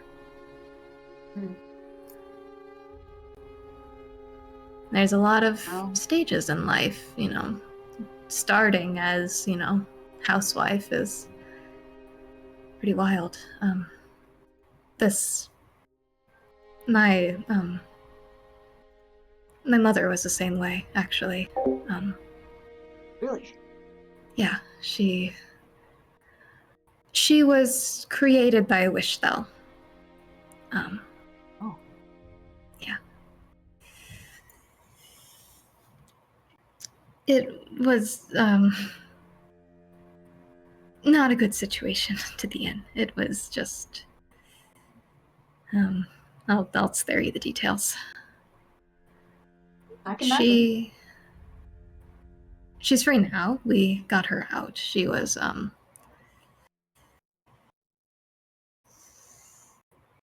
she didn't have a relationship with my father, really. She was created by him, and I hate to compare Mephisto to him at all, because at least Mephisto interacts with you. Yes. Right. He's, But the point is, my mother, she's still growing and learning to, now she's a golden statue, so that's on pause. But she was learning to be a person. My brother, I have a twin brother, I don't know if you knew that. Was the one spending time with her. Yeah. Since I was busy with all of this, my brother was spending most of the time with her. I was anticipating a letter from him. I never actually got it. But just... What I'm getting at, my point, is that she didn't really have anything to go off. She was created, she was, constructed to be, and let's put it as an incubator. And she did not raise me, even. She didn't do that. She didn't even have that. I don't know if I could really call it a luxury in that kind of environment. But she had nothing, but now that she's out, she was finding herself. when I saw her, she was happy. It's good. Yeah. And I don't know if this makes it strange that, I have so many wild stories about, similarly wacky things that my friend, Benny, he was the same way too. He was created as a companion to Genesis. And he got out and he was happy. Right. Other things happened after that. Increasingly more common than I expected. Yeah, that's the funny part, is that I don't mean to diminish what you're, feeling at all. I just... Right, It's no. I feel less wild alone. situation, and it's, you're not the only one. Yeah, that is a nice thought. I guess what I'm getting at is Oh. that I think that you deserve to have this experience away from home, grow up a little bit, find out who you are, find out what you want. I think as you say this too, the little kind of cocoon just starts to rustle a little bit more. Ooh. Hello, guy. It glows for a moment. Ooh. Honeyed rays. Is that a normal... Orange. Is that a normal baby thing to do? Because my other babies haven't done that. I wouldn't know, unfortunately. Those babies just kind of... They're wet and weird and they cry. They don't ever glow. Eventually, though, it recedes a little bit. The shuffling stops, but it seems to have once again grown a small little bit. It's just a little bigger, I think. Baby growth isn't usually like this on Ethos, right? No, okay. It's not. Just making sure. Yeah. I normally I would have considered myself more experienced in the act of mothering than everyone else here in this entire ragtag team, but I am now suddenly finding myself less and less familiar with where this is supposed to go, but that's okay. Right. This is my child. Right, I think Speaking you've of, got something really special on your hands, Biel. And with that in mind, too, as Beelzebub is carrying the small swaddled thing, you notice something interesting, Charpay, as well. Mm-hmm. As Beelzebub wraps her arms around this small form, the tips of her fingers have taken on a different color.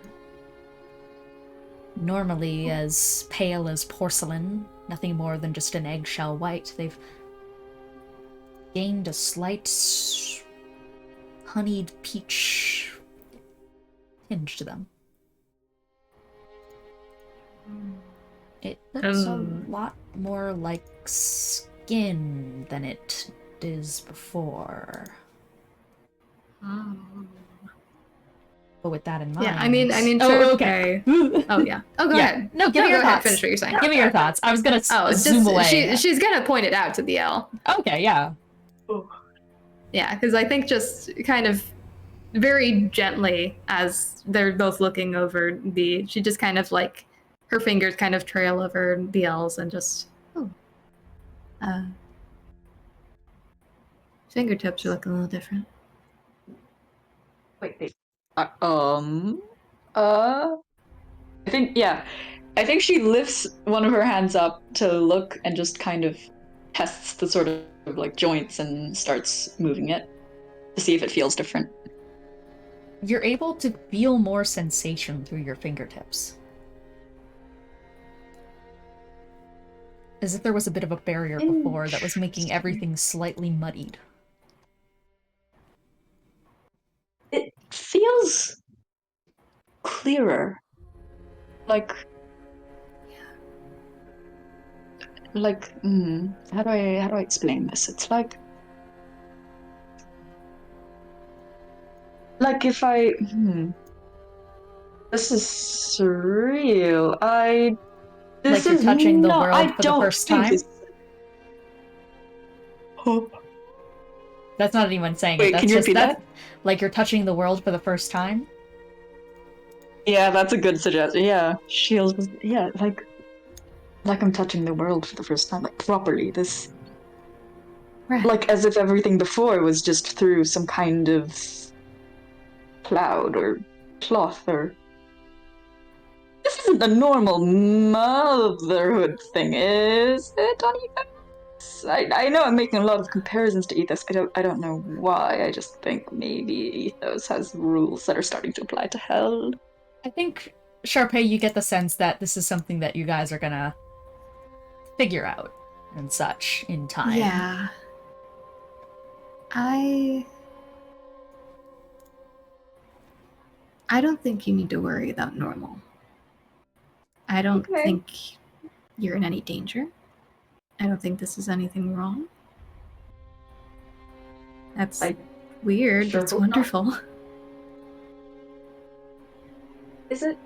I don't know. There's sometimes there's. Sometimes in homunculi, whenever they start experiencing changes, it's usually not considered a good sign in Hell Society.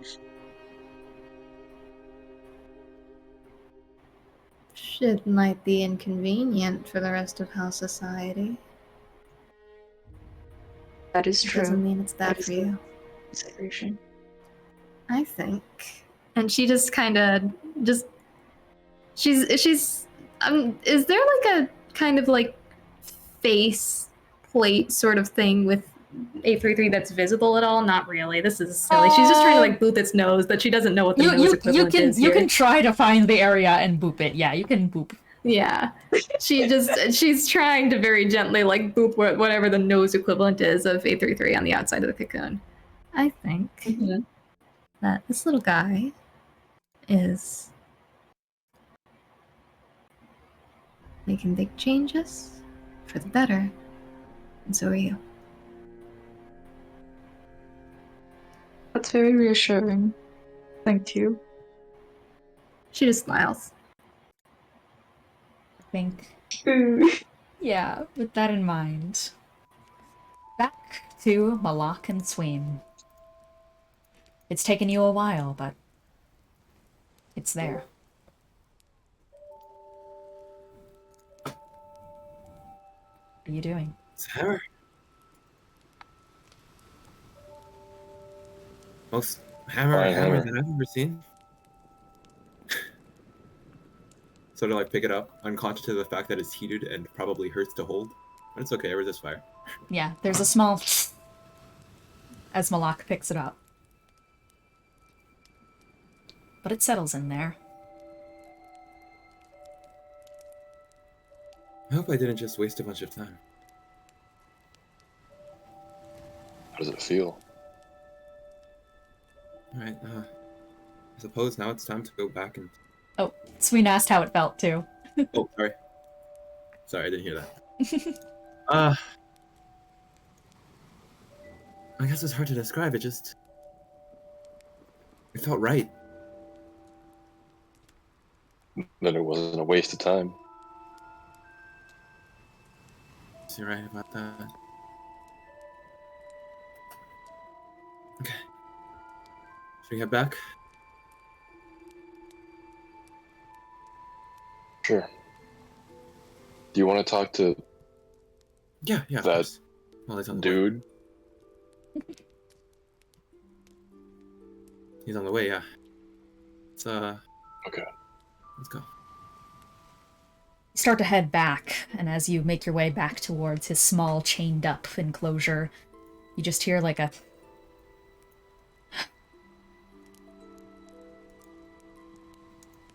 kind of looks up at this time the like, normal-sized Sween. You see him, like, thumb around with his tongue on his teeth, licks up in towards one of the gum cavities, tilts his head a little bit. You've got the smell of frostbite on your fish.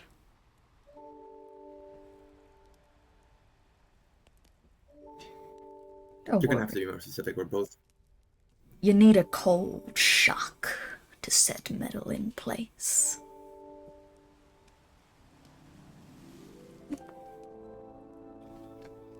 Swing? I mean, I can. Do you know Okay. what? Do you know I what guess you're supposed to do? Sween can reach out to touch it or something. Indeed, it does get a small over the top, and the bits of angry red metal do eventually cool down into just a standard non-magical hammer. What'd you make?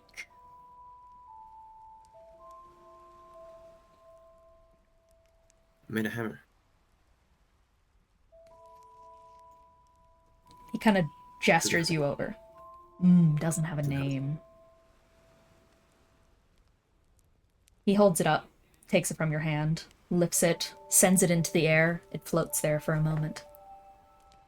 He spins it around, looking at every groove and ridge.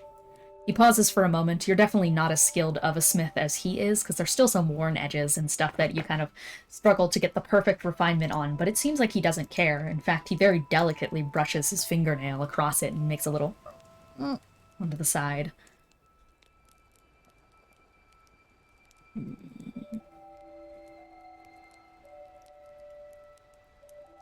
He eventually floats it back down to his hand and gets a firm grip of it.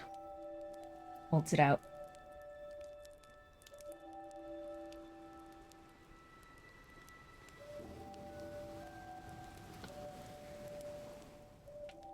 Well then, you've impressed me. It's a fine tool. Fine indeed. I suppose you look for answers still. Do you not? Can't help it.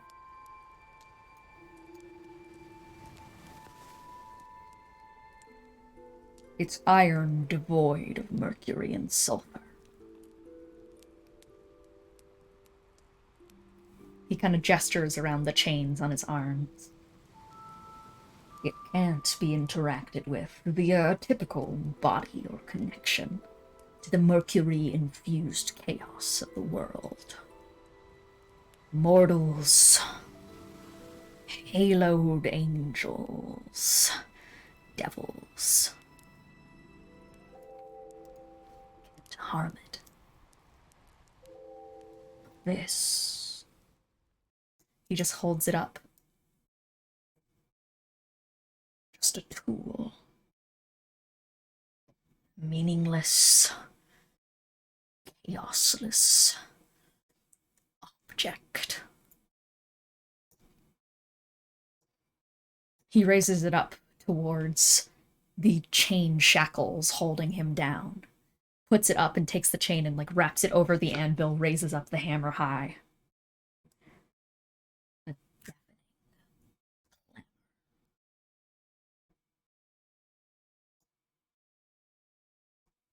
As it shatters from a completely non-magical hammer strike.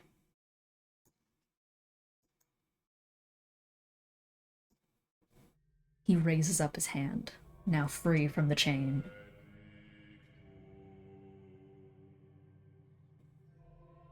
It's perfect.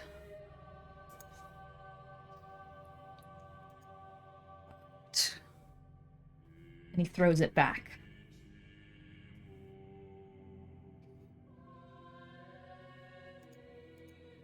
There's one that's big enough for the beast. You'll need this to put it back together.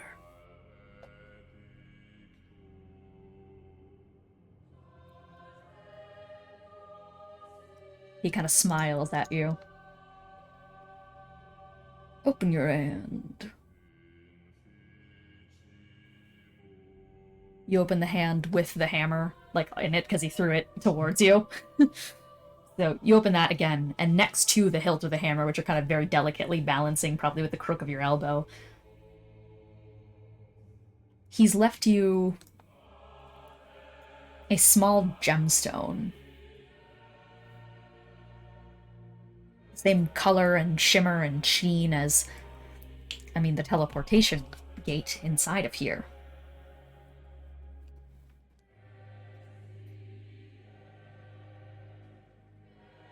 Go get the handle.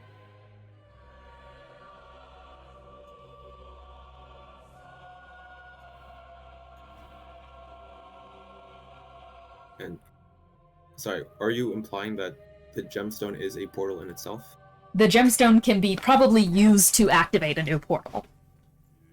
Okay, yeah. I'll be like, ah. I know you might not approve of it, but thank you, truly.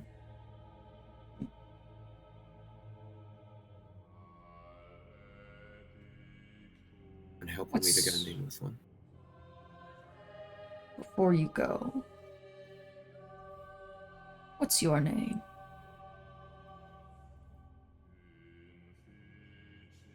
My name is Moloch. For now.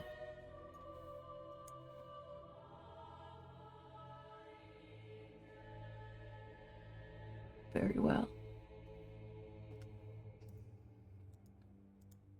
He kind of just like flexes once again his now freed hand, lifts it up towards the other bits of metal, and peels back a pathway back towards the portal.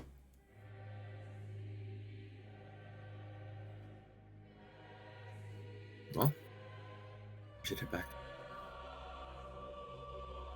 All right. Do we need to shrink ourselves to No, head no, back, or is the pathway open? he just opened up a good pathway for you to both fit through. Nice. Okay. You guys have leftover reduce scrolls for anything you need. Yippee. Or enlarge. You could get big. Yay! So, Pretty big. Bigger. you guys, I'm assuming, head back through and reunite with the rest of the party. With a new crystal in hand and a new objective set to go collect the handle, we're gonna go on our quick break. We'll be right back.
And we're back, where we last left off, after Moloch had received a special portal key from a nameless forge cleric. The party had reunited with one another after a series of conversations and some time within the forge. So, without further ado, what would you guys like to do? I mean, Charpay checks in with the fish as they come through. Oh, hey, how'd it go? It went well. It was kind of a transformative experience. I'm very happy for you. But we got a gemstone. Cool, We were Heather. tasked to find a handle of some sort. I'm assuming this is some way to open a portal or something, being the similar material to the portal we went through. Oh, interesting. Oh. Yeah. And Go ahead. I made this hammer. It's an ordinary hammer. And it can break the unbreakable. But it's a normal hammer? Yeah, I think it's because it's a normal hammer. Oh. Just completely free of chaos. That's clever. Huh. Nice work. Is it? I'll just keep that in my back pocket. But yeah, let's I guess we should look for wherever this goes. The Yeah, gemstone. for sure. How are you guys? Did you run into anything? Glances You look nervously at Azazel and Korah. No, not much. Right. Okay.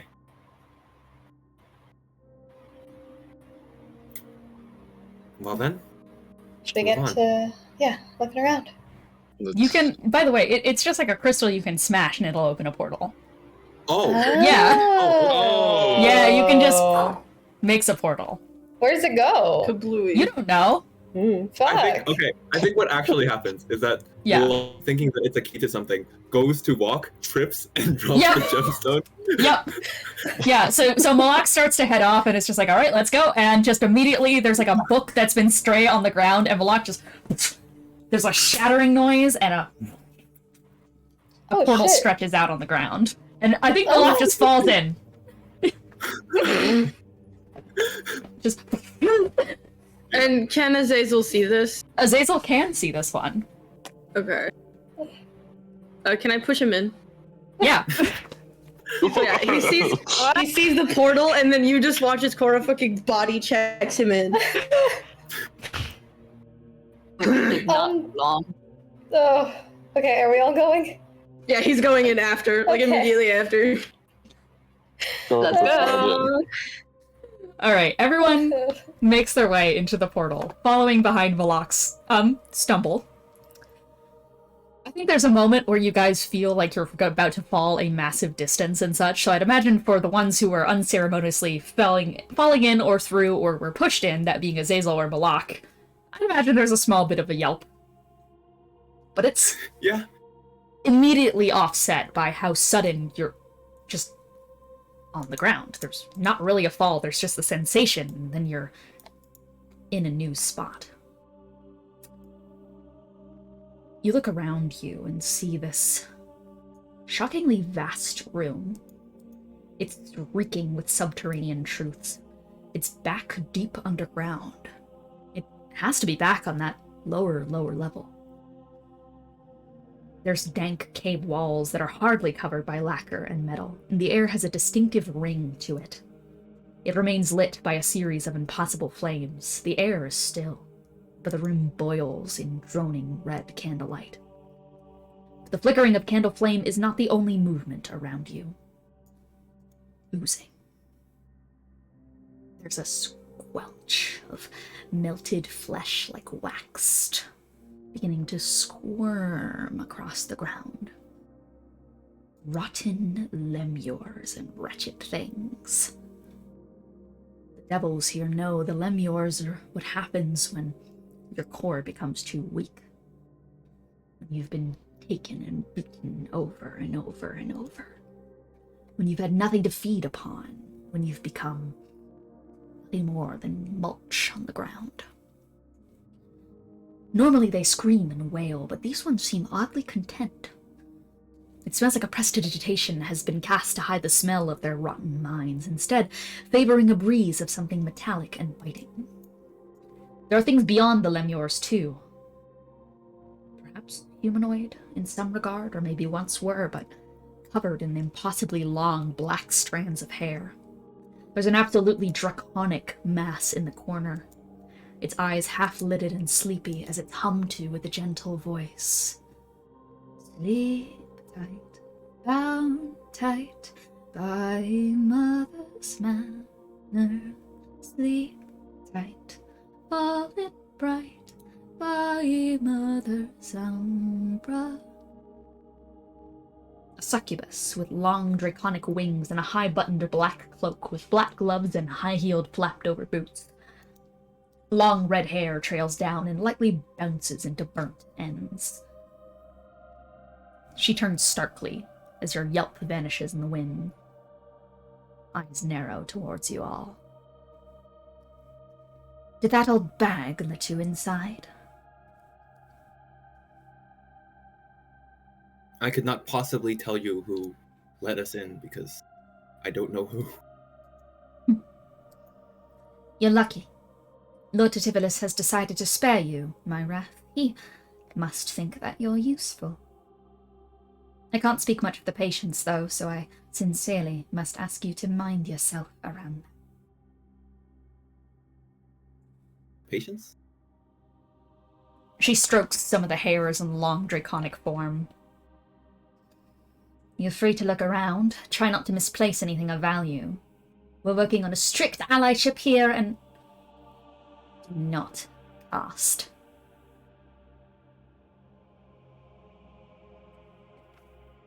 Alright.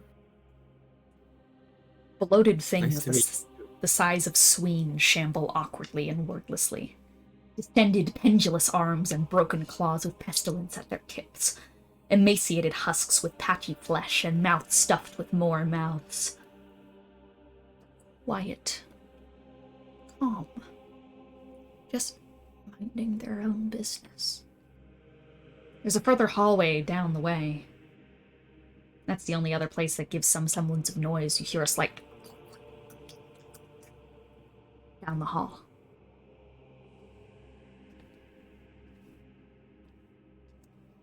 But in here, there's just a series of extended things and this succubus.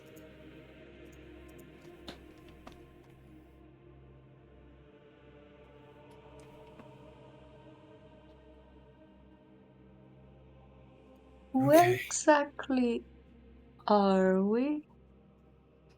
You're in the sanitarium, my friend. Sanitarium? Actually.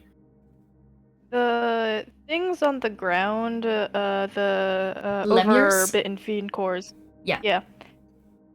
Are they just like scattered across the pathways and stuff? Yeah, they're like little oozed, fucked up guys. Gonna, in the same way, like you would pick up a worm and put it in the dirt, I'm gonna start doing that to get him off the path so no one steps on them. You just start slowly picking up the little things. I think the succubus kind of gives you like a very like narrowed eye as she turns towards you, but she bites her lip shut when she realizes that you're not doing anything to harm them, per se. Returns to her work at the draconic one up front.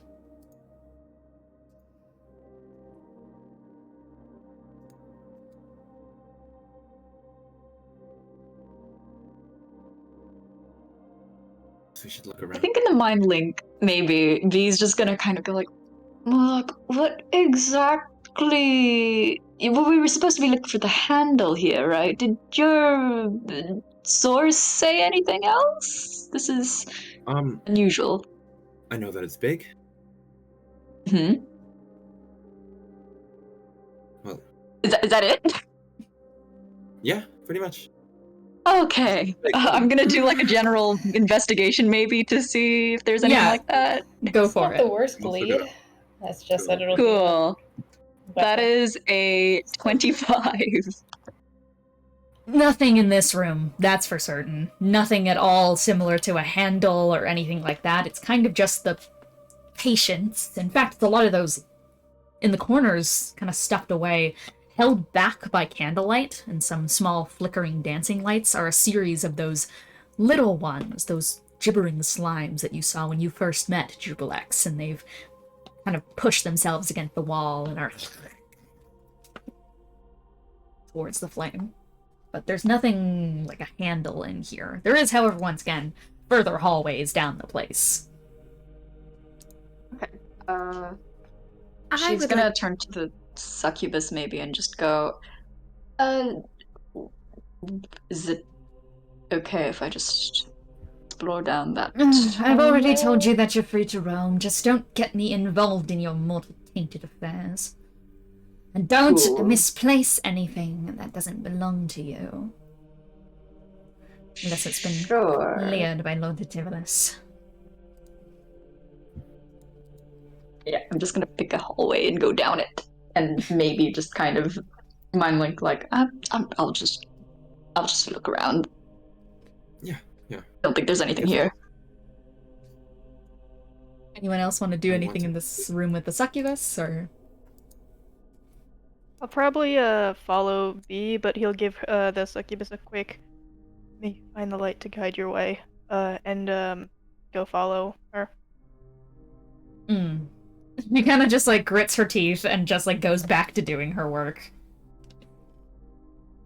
She very clearly has this attitude of, I do not give a shit about anything you guys are here for. Please leave me alone.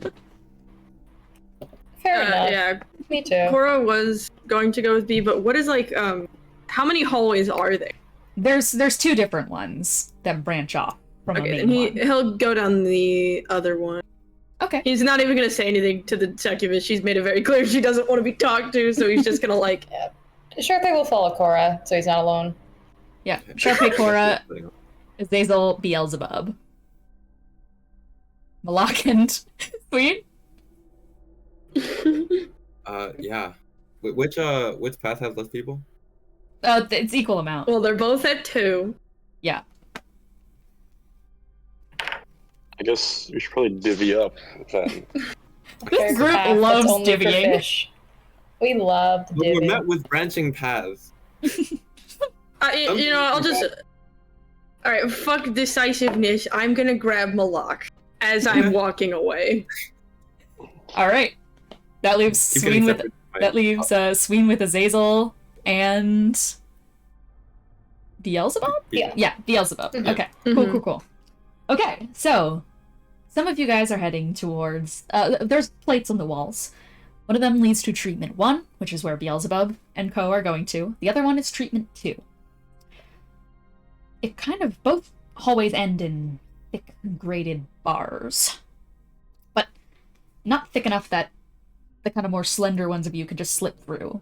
Moloch, Azazel, probably Korah. Yeah, probably pretty much everyone besides Sween. He can. Yeah. Can just slip through the bars. We have spare reduced spell scrolls. Yeah. But we don't need to use it. Yeah. Right? Do we? No, you don't need to. But you're both met with some like just like barred up locations. We're gonna start over with Azazel, Beelzebub, and yeah. Sweet.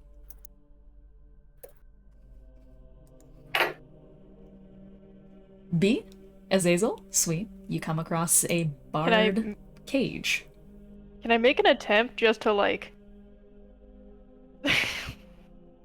squeeze through? You go idea. I mean, I feel like I can squeeze through. Is there any way, like, is it just like straight up normal metal, or? It's just normal metal, yeah. Okay. What are the odds I can just like break it for a Sween to get through? You could, yeah. Do you want to also first like take a look and see if there's anything you can spot inside? I mean, is there anything like direct past the bars? Not direct, but you can hear something. I'll probably step through and then try to open the bars so we can all check it out together. Mm-hmm. You step in and try to just like... There's a lock. Like, you can try to pick the lock, you can try to push the bars aside. Whatever you want to try. I'll probably try to break the lock. That seems like the easiest way to go. Go ahead and roll Be athletics. careful. Yeah, I think as this is happening, maybe B's just like, you may want to be careful. We were explicitly just told to be gentle with the property, perhaps. That's a 28. Yeah, Azazel just like Azazel shoots a hand forward and just the lock is just like immediately battered into a pulp and lands on the ground with a loud clatter. Okay, not my problem. He probably does catch it, but he's just like, oh, where were we? I think you catch it, but like the lock part does fall off and still clatter. Yes. Shouldn't we have? Why would something be locked up here in the first place? Shouldn't we be wary about that? Maybe. Lots of things to be wary of in general, but I think the most pressing role of most new locations is don't piss the locals off, right? He drops the lock. Clatters to the ground. Oh, okay. Oh well. All we can do is move forward, huh? We know where it is.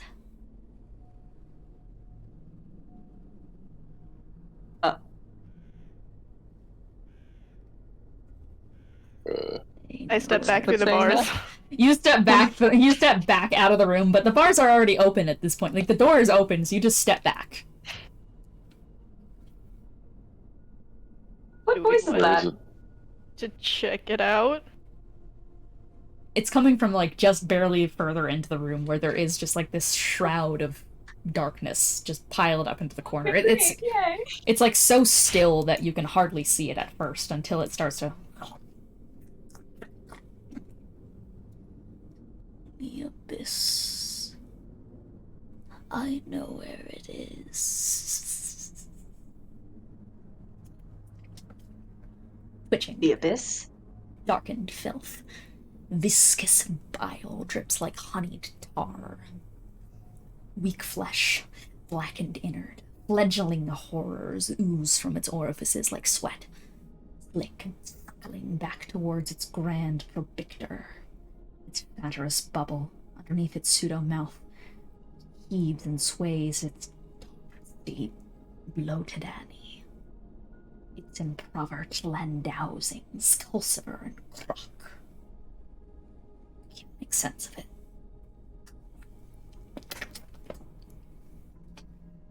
Roll a charisma saving throw, you guys. Okay, yay! Oh, that's not good. Hey, 12? Smile? Nat 20? Okay. Oh, nice! Thanks, 21. Azazel, yay! Are you a paladin, Azazel? Do you have an aura bonus? I do. Oh, that's lovely. You're welcome, I'm helping you.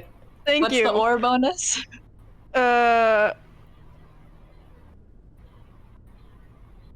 I've never played paladin What's your ever. charisma? Yeah. +5. That's Despite everything, for some reason. All saving Yeah. throws +5. Yeah, aura is 10 Okay, feet. so 17. Mm-hmm. Yay! Yay! 26. DC is 18. Oh. I'm gonna need you to roll me a d4. Okay, yay! That is 4. Fuck. As you guys hear this sound and see this thing starting to move, you watch as bees' faces go shrouded in a sudden darkness. And her hand begins to twitch like a malfunctioning marionette. Muttering in the air. You're not sure if it is from B or from that thing, but it's coming from the direction of B. It's coming from where B is. Azazel, you stepped back, so Sween is the closest one to Beelzebub. So Biel, please make an attack against Sween. Oh, okay. Yay!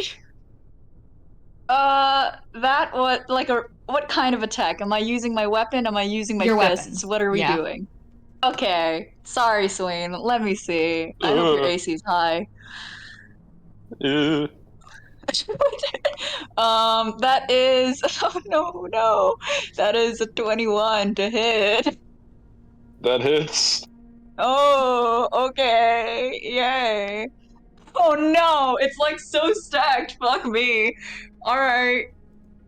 Let me just. Oh, I'm glad I got a 1 on the die.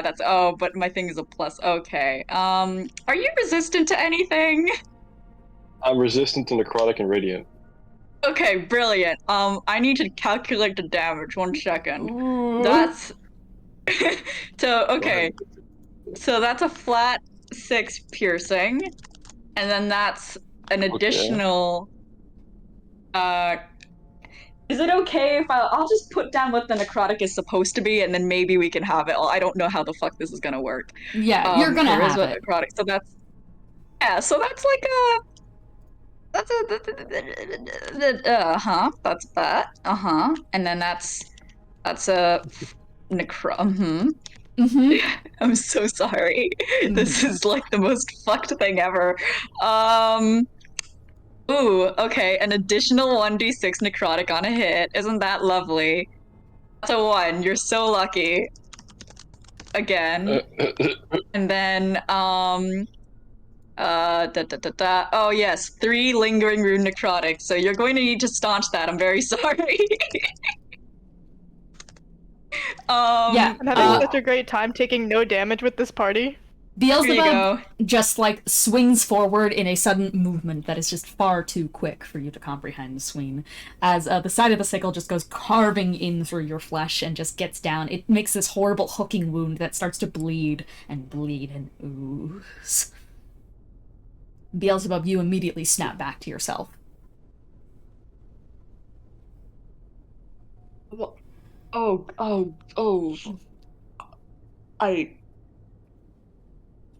I'm so sorry. Can I roll to try and medicine Sween's thing? You know what I know. You want to know what I know. What did you do? What did you just do? For reference, only B can hear that you want to know what I know. But yes, you can roll medicine as well. Is the thing in there coming towards us? No, it's just kind of gurgling there. Okay. I'm gonna, like, nudge the door back shut and then, wrap where the lock was with my whip and just hold it there. Mm-hmm. I'm assuming after the other 2 are out. Yes. Yeah.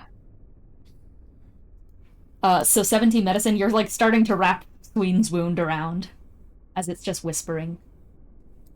Listen to my mind. I know where the abyss lies.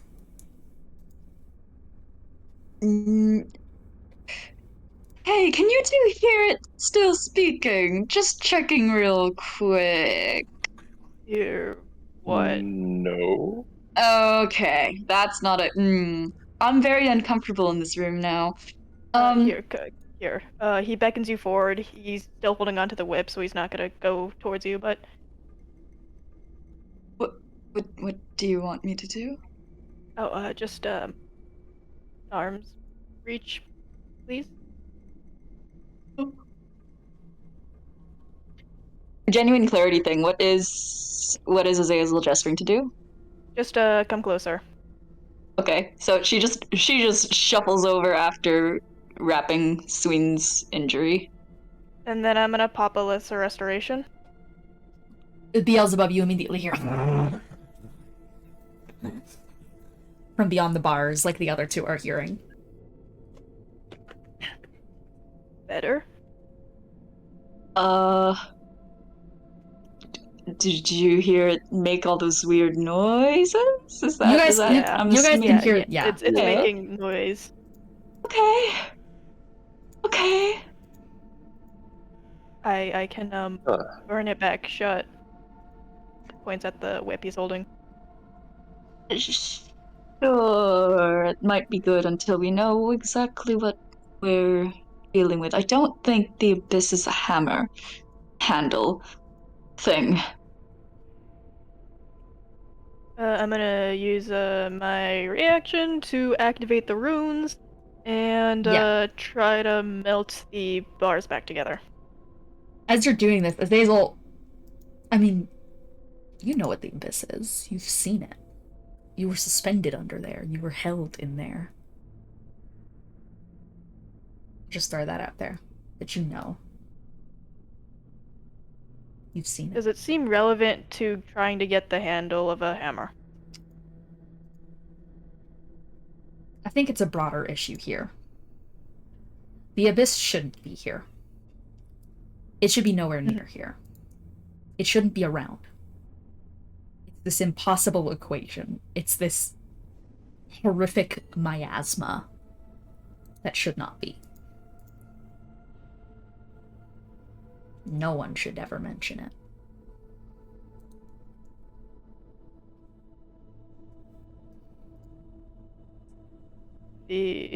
The abyss.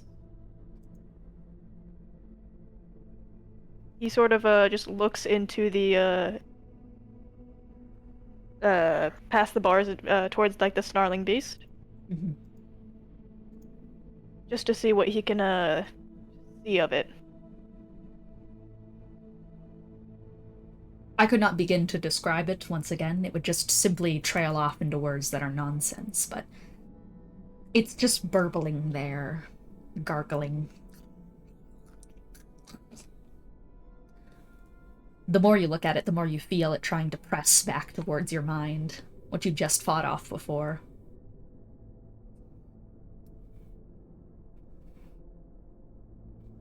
Do I think if I stayed in the abyss longer, I'd have turned to something similar?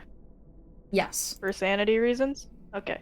Mm-hmm. Is there anything that I would have having been in that situation, I would have particularly liked to have then? Or to ground myself with? I mean, in that situation, quite frankly, anything would be enough. Okay. Because it's so nothing. Just a concept that someone understands you and can hear what you're saying when you scream. Someone can just hear you. Someone can understand you. That would be it. That would be everything. That would be everything. What did it say to you, B? That it knows where the abyss is? And for you to read it, like, to look into its mind. And it wanted it. Was it specifically that it was like it knew it claimed that it knew I wanted to look into its mind? Yeah, you want to know what I know. Listen to my mind. It claims that I want to know what it knows and wanted me to listen to its mind. I don't know if I want to know what it knows. I'll give it a go. Yeah? Are you sure? Are you sure? I mean, I can always...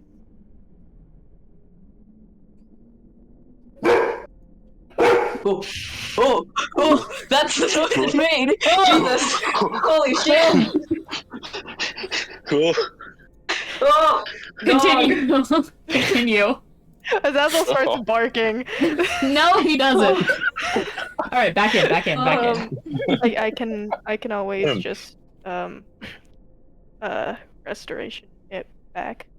But might be interesting. Okay. Good luck. I don't have lesser restoration, so if you get stuck in there, we're going to drag you back elsewhere, if you're okay with that. Go ahead. He'll unwind his whip and just like put it back on his belt. Yeah. And just steps in and yeah, he'll mind meld. You start to head towards it, feeling the way that... It's kind of like that Spider-Verse reverberation thing where your mind starts kind of reaching a wavelength in which you're starting to feel resistance from this thing reaching out towards you. It's confused burble beginning to get louder and louder, not just in your ears, but in your head. Do you want to make the charisma saving throw to resist, or do you want to give in immediately? I'll get to like a nice seated position first and then give in. Kind of slowly stalk your way down to the ground and look across from it. It's pounding at this point, desperate to let you in, desperate for you to start understanding its words, and eventually you close your eyes and let it slither into your head. You guys all watch as Azazel twitches here and there, alongside its burbling.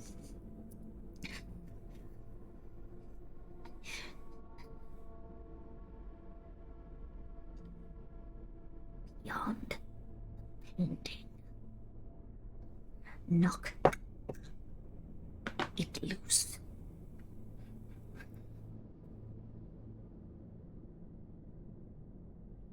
It's in there. It's in there.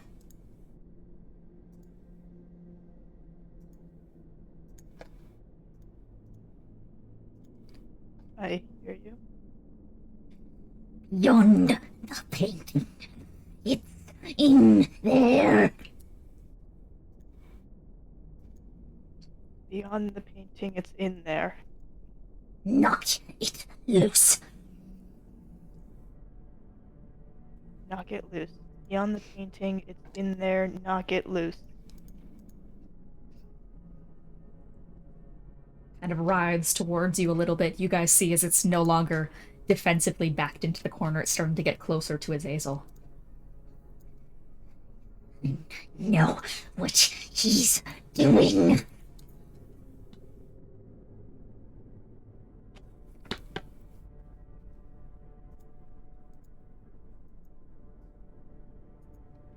Beyond the painting, knock it loose. It's in there. I know what he's doing. Anything else?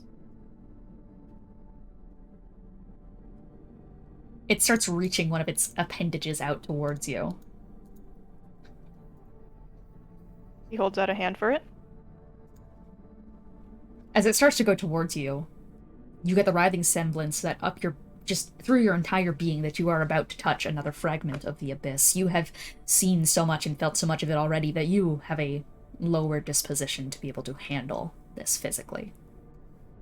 He jerks a hand back. It skitters back away from you. I know. I know.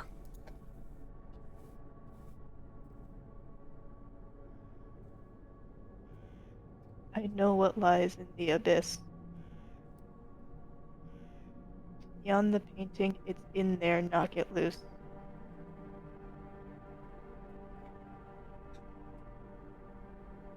It I know what nods. he's doing. It's in there. It's in there. It's nodding frantically. Who do you want to tell?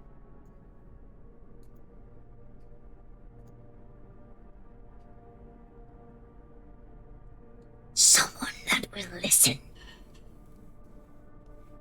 Someone that will stop it.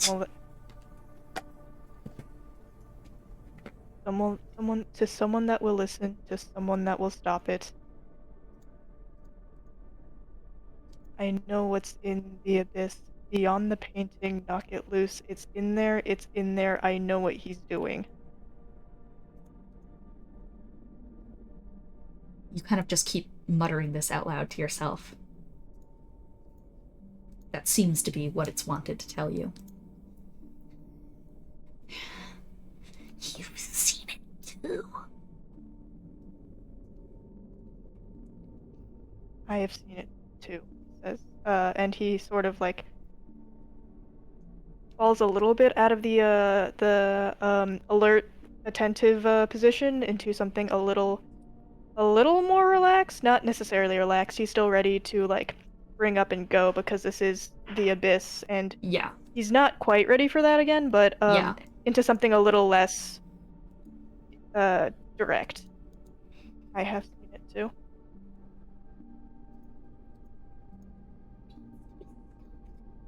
Needs to be stopped. But it's so perfect.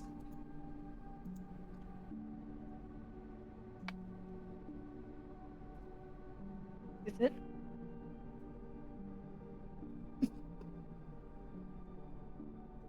everything I'm not. Put together. Oh, not missing anything. Keeps in place. I'm not miserable. In there. You weren't anything in there.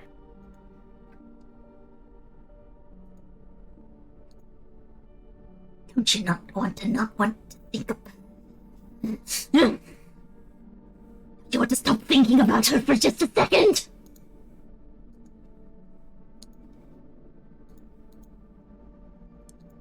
Then when I do want to think of her, what then?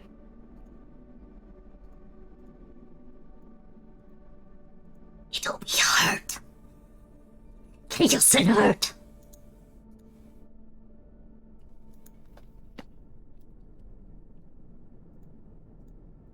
Doesn't help either.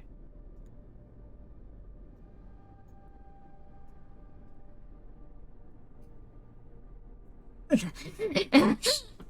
kind of just like stumbles a little bit more.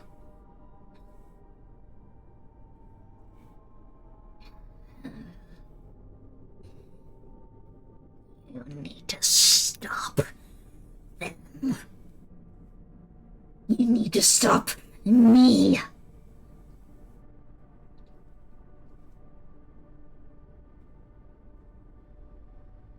What would you like?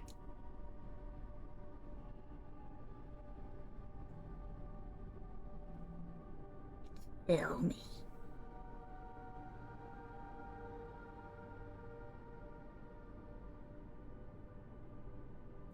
Alright. Are you sure there's going to be Kill me. nothing else?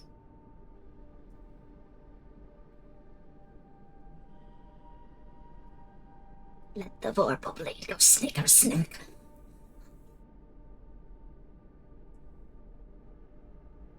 He has a better memory than I, but I think he recites the next line of the poem. Mm-hmm. And then Yeah. he'll take out his whip and go, "There's a chance for anything else. Would you take it?"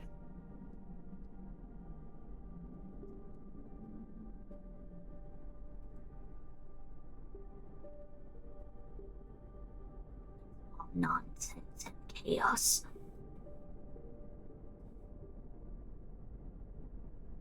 Isn't it? If you put nonsense and chaos enough, you can get an order. Even if it's just your own. And how quickly order becomes chaos again. Is that not an order of itself? Back and forth, a pendulum.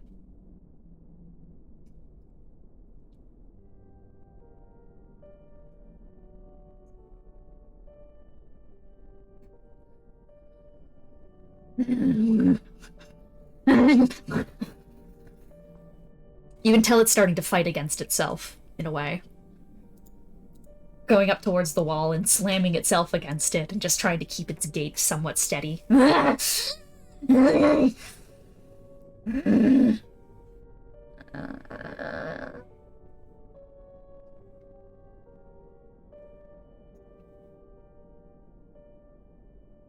I'm gonna see if I can, is Lesser Restoration touch? It is, but it's gonna do nothing here. Okay. It's too far gone.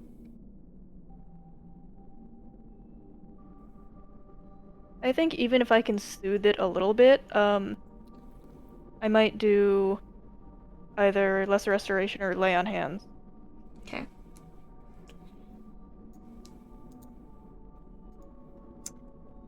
You head towards, and you're gonna try and cast Lesser Restoration? It's a touch spell, yes? Mm-hmm. So... eh.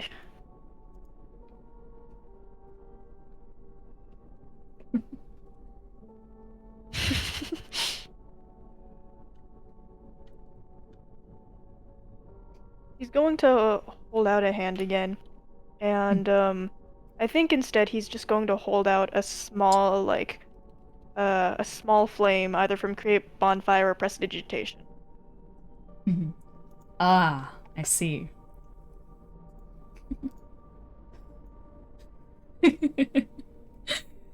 Everyone's freaking out on this one. Sween and B, I mean, you can see Azazel starting to hold hand out and starting to reach for the weave. Azazel? Azazel, just wait. I know we've, like, broken a couple of rules already. I don't know if this is the one we should be pushing, because this is in a very fragile state with the weave. He does stop just with his hand outstretched and goes, "Oh. Right." Just be careful. Please.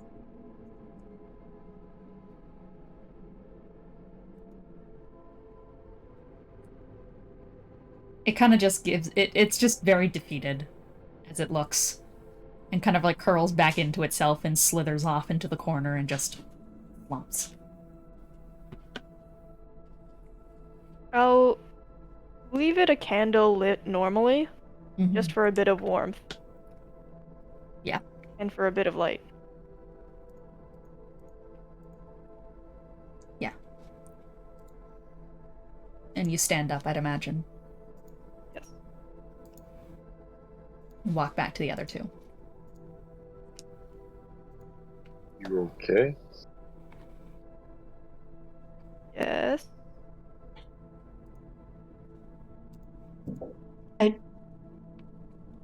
You repeated everything it said, if I'm understanding correctly, but is there a painting to knock down around here? Is that something about the abyss that you know and we don't? And what is this? I just need to deliver a message. Okay, that's incredibly cryptic and not helpful to us right now.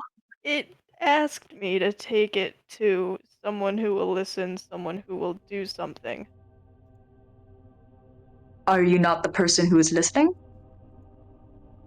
And are you gonna do something? I don't know. But I'll take it to someone who will. You listened. I did. Is that not enough? Someone who will do something. What do you want to do? And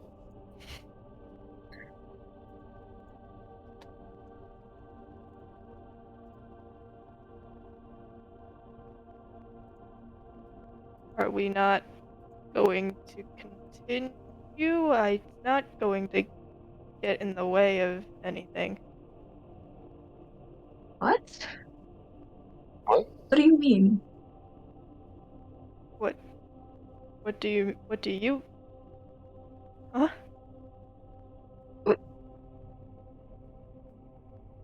I'm sure we can look for a painting. It's going... Should we consult the others on this too? Sure. I don't know anything about the abyss. I'm assuming...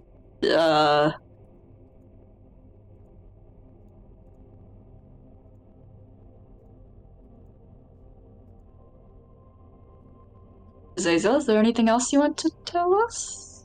Do you have any more information that might be helpful? About the abyss? If you know what it is? Well, you know he knows what it is, because you saw he was, like, suspended in his prison. Yeah. I don't know what the abyss is. I don't remember what that means. Yeah. We saw him suspended in it? I didn't know that. Yeah. Well, when he was in Kasheshi's prison. I don't think I was there for that session. Okay, then yeah. Sween knows. Yeah. But yeah, I think that was the one where B was doing other stuff. Oh, B was a monster. B didn't know. B doesn't know. Yeah, I didn't know. Yeah. I don't know what's going on. I mean, Are I you know doing I'd it? rather be like that than go back in. Okay. Do you want to unpack anything about your time in there? It was nothing.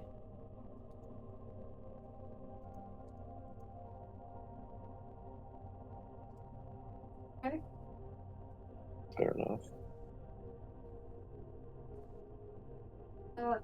Okay, is there anything that looks like a painting around here?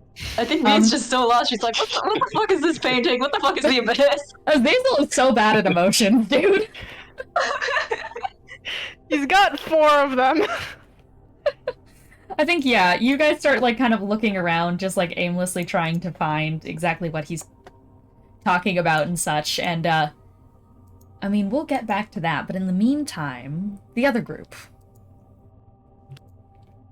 You are also met with Hello. a series of bars. Huh. I'm gonna say the thing. I have dark vision. Can I see in it? You can. We all have dark vision. Okay. Yeah. We might all I have think dark so. Because this one's a think we little do, bit so. more abundantly clear. You see it kind of stacked in the corner. Massive and burgeoning. But different to what the others saw, though you don't know that. It's different in the sense that Korah very distinctively, immediately knows what it is. It's a piece of that miasmic rage from Avernus. One of the Avernian citizens corrupted from the corrosion. Its limbs massive, distended, and gigantic. It right now looks with dull eyes behind it. Or behind where you... Like, it just looks at the wall, really. But it twitches every so often. Force Ariel. Okay. Force Ariel. Force Ariel. Okay. Force Ariel. We are not going beyond the bars. That. You remember when I went to Sween's shop to get cooking utensils, and he said there was a giant thing. Right. There is a piece of that in there, of what I can only assume is someone from Furnace. I see. Makes sense. Force Ariel. Force Ariel. I don't know how this person is here, and I don't know how we can fix it. Well, you get the sense that the corrosion... This is one of the corrosion guys. Because they Yeah. were scattered all Yeah. across of the hells by the corrosion. You found that Yeah. out from Zariel's plot. So we do know that in character. Yeah, you do. Okay, well, frankly, upon seeing this, I'm more surprised we haven't seen more of them. Corrosion It is scatters. likely that due to our actions, they were noticed much more quickly. I mean, it was only it was very quick, the way that we did it. You could also roll history to try and, like, get a glimpse as to why this might I would be. like. Yeah. Sure. Yeah. Your guidance? Okay.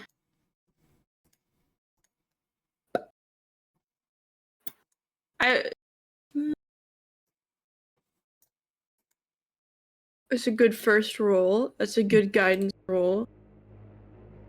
I have +8 to history and do the math.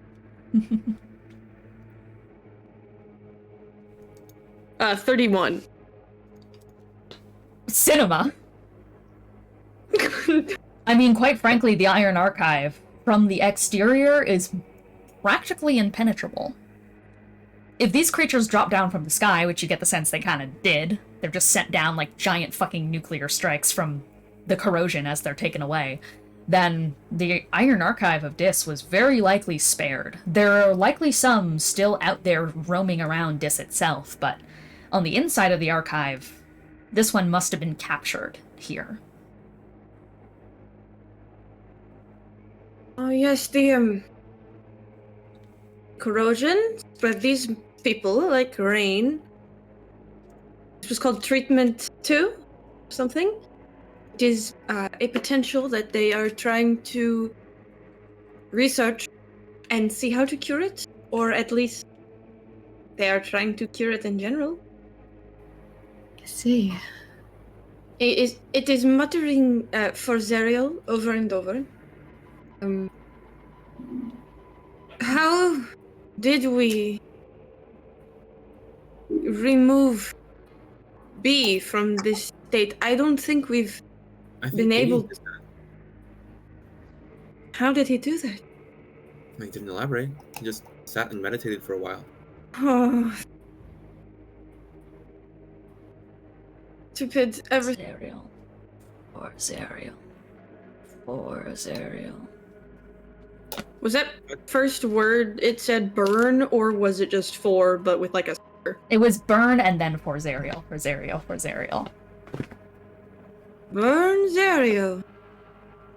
Right, this rage, it had no meaning, it had no purpose.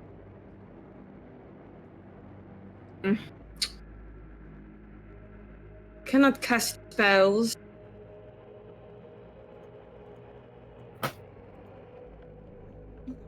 Well, I don't suppose Deciphilus would be benevolent in his research. How would we be? I mean, is there anything he's gonna like look around? Is there like, are there any notes anywhere? As you start to look around, I'd imagine that you guys have been talking in the mind link at this point. Yeah.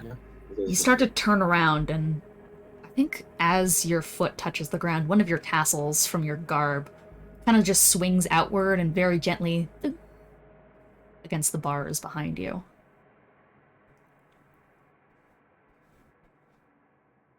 There's a moment of quiet as you start to look and see if there's anything else there.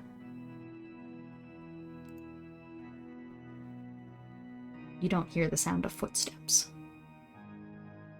You only feel the cold breath fall against the back of your neck feathers and stand them on end.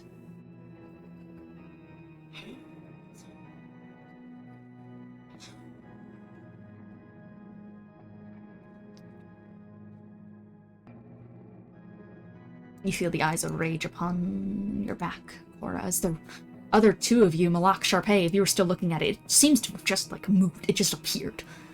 Like a dance, it just...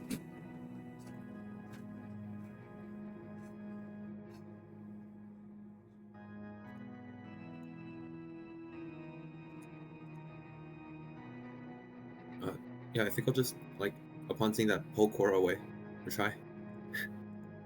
You try to. You quickly go towards it, and Korah, go ahead and make contested athletics with me. Or rather, Moloch make contested athletics with me, because Korah's in the middle of this. Okay. Okay. Tug of war. Oh, Can I help Moloch? Yeah, absolutely.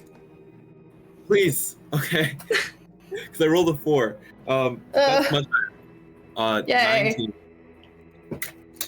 Alright, what did you get, sorry? 19. You two reach forward towards Korah, and in a snap of energy, a limb comes charging out and is going to grab Korah by the back of the neck, slam Korah against the bars, and start pulling Korah back in as the whispers get louder. For Zerial! For Zerial! For Zerial! For Zerial! For Zerial! Zerial's dead! Zerial!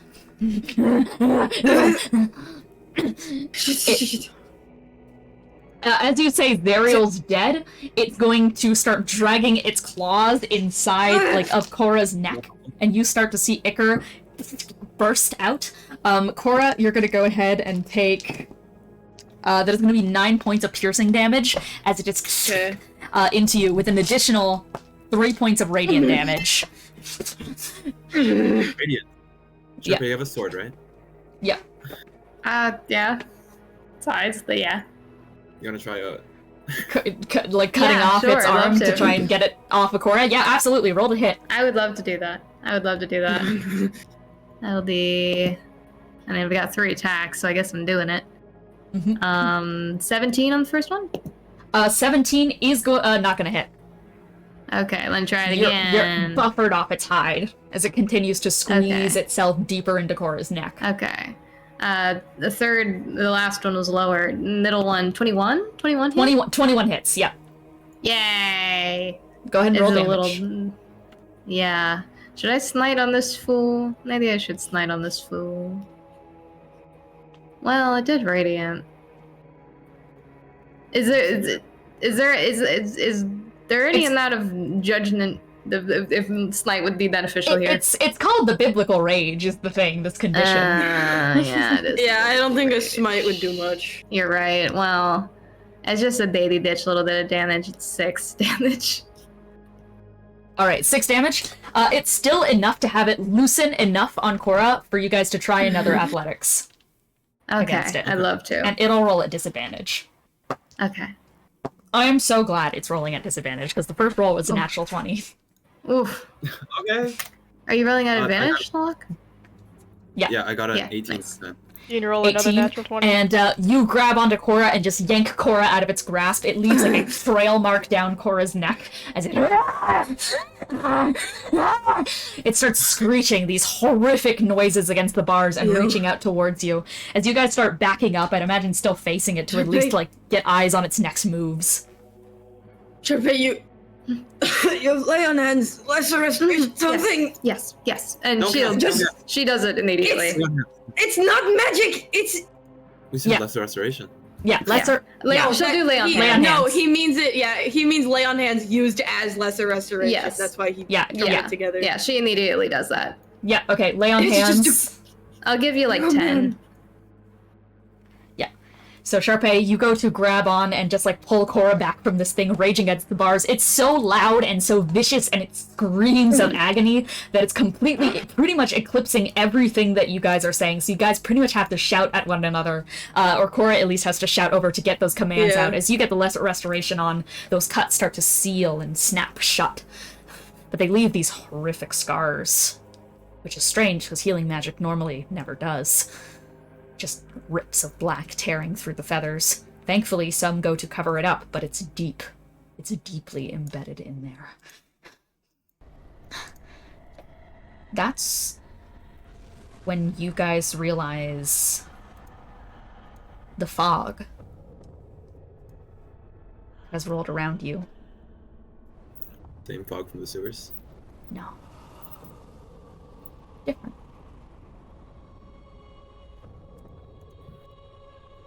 You can't see the way back anymore. And can hardly see the rest of the bars. It's just you and this creature.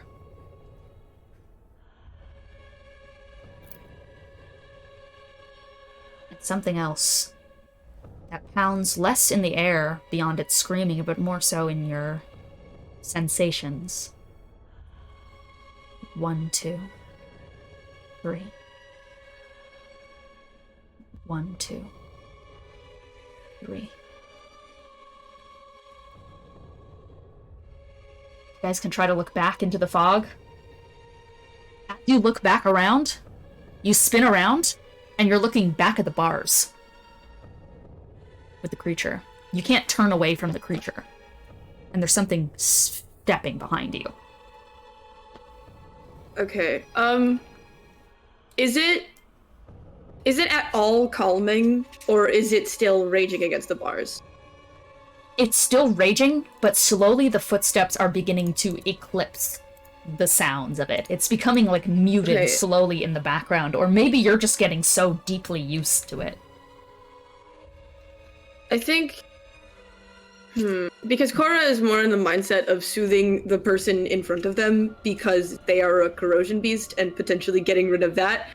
Probably the better idea. So this is a reach, but because of the events of the last session, would he know any lullabies to like whistle or like hoot out? I don't know. Yeah, you start... I think it's a thing where you start frantically trying to get a lullaby out, but your words keep getting lost inside of you, because the sensation that is overwhelming is more so the one to yell and to scream and to rage. Look at its eyes. Senseless and violent. With a martyr. No leader. Nameless. Mindless. Something massive behind you. A looming It concept. Doesn't know what it's doing. What it knows is not what matters. It's what it does. What it wants to do. And what are you? What do you want to do? You all feel a thick set of hands snap around the back of your neck. And start to take your heads and twist your vertebrae like this until you start to feel the tension from your spine starting to get to the verge of popping. The creature at the bars, its eyes pulse at you. Back and forth. Black. Red. Black. Red. Flash, crack, green. Black. Red. Black. Red. Red. Nightmare unfurling out towards you. You see claws beginning to come into the sides of your vision, drawing themselves forward, scraping at the edges of your eyelids.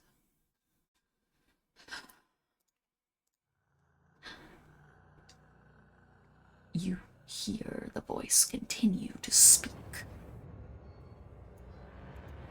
Take a walk with me in the storm. It's bringing forward the sight of 3 doors in front of you, slowly coming into view in the fog. One of them, through the slit, cracks with the skybox of Avernus, and has the eye of the Nothic on its front. The second crackles with a green electricity that only Charpay knows. The third is so deeply shut, it seems to have been welded close. Pure clandestine gold, with a slight subtle blue chill of frost around it. These are the 3 doors put in front of you.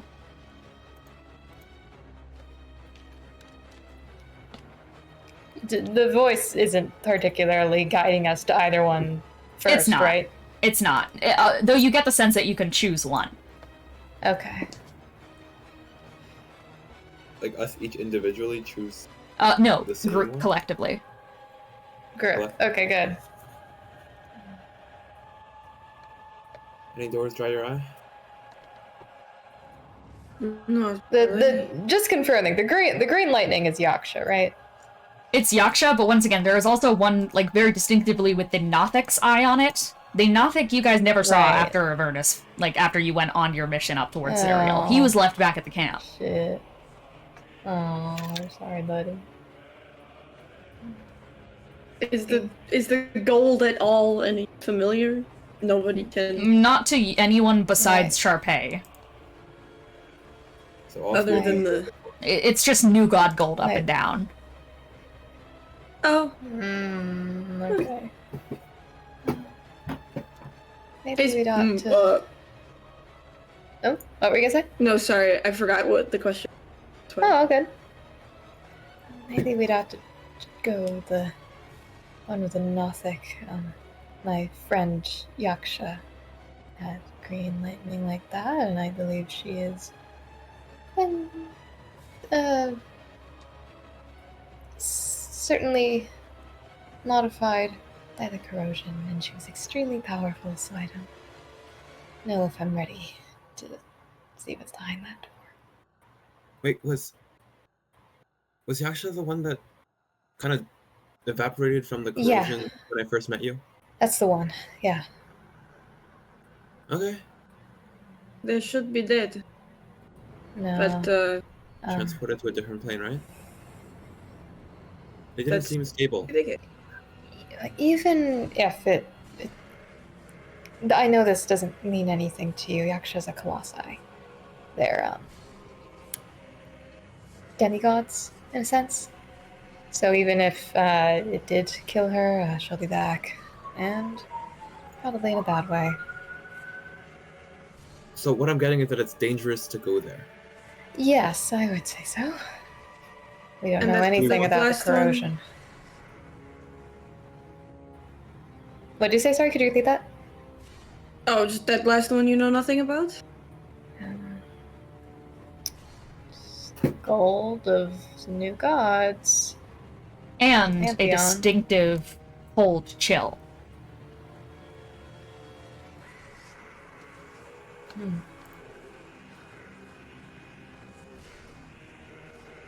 That weirds her out, definitely. But I think she's still just now she feels really bad about leaving the Nothic behind, and that seems like the least threatening option right now. So she'd lean towards that. Okay. Lead the way then. All right. You walk towards the door and slide it open. You're overtaken in the sky of Avernus. The sounds hit you first. Clawing, gnashing. An absolute torturous wail. From multiple people, but all acting as one set of vocal cords. Sounds of Avernus are deafening. But you see, tucked in a building, you're in a building, one of the buildings inside the city, and you see in front of you, you're, all in a kind of spectral visage of yourself. Hardly in the scene, but coated in this kind of thick red, almost crimson-esque color. It's oddly similar to how Millennia's magic presents sometimes. As you look down at these spectral versions of yourself, you then, too, look up towards where, looking frantically out of a window, covered in a raincoat that is far too big for him, is the sight of the Nothic staring down with a shaking eye towards the rest of the city.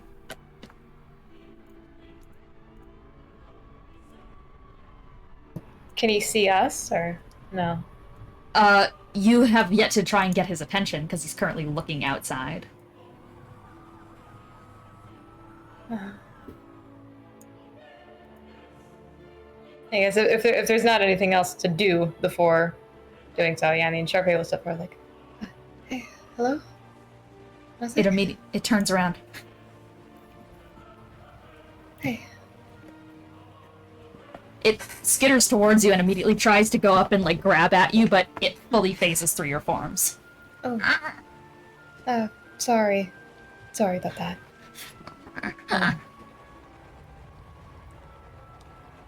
How did we speak with the Nothic before? Did we have a... What was it? Did we have a mind blank?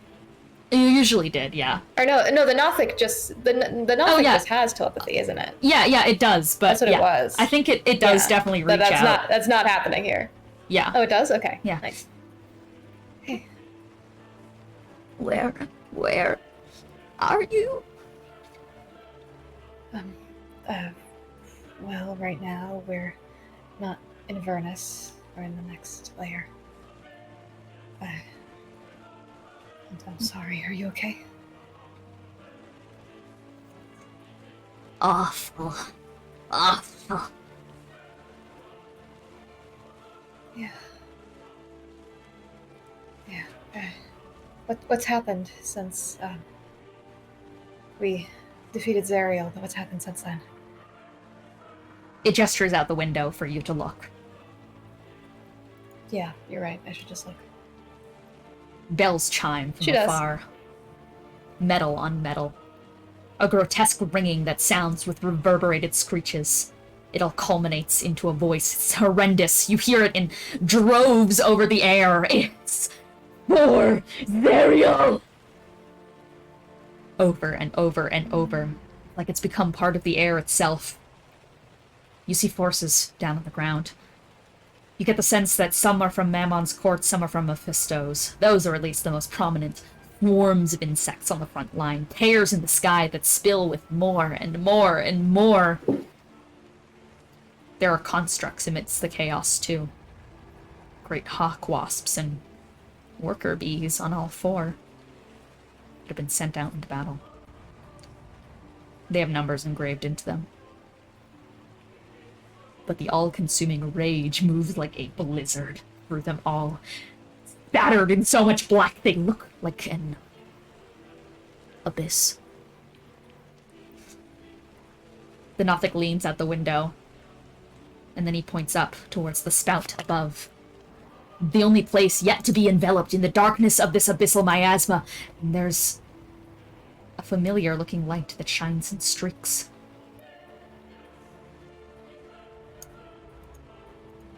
The radiance of a moonlit halo.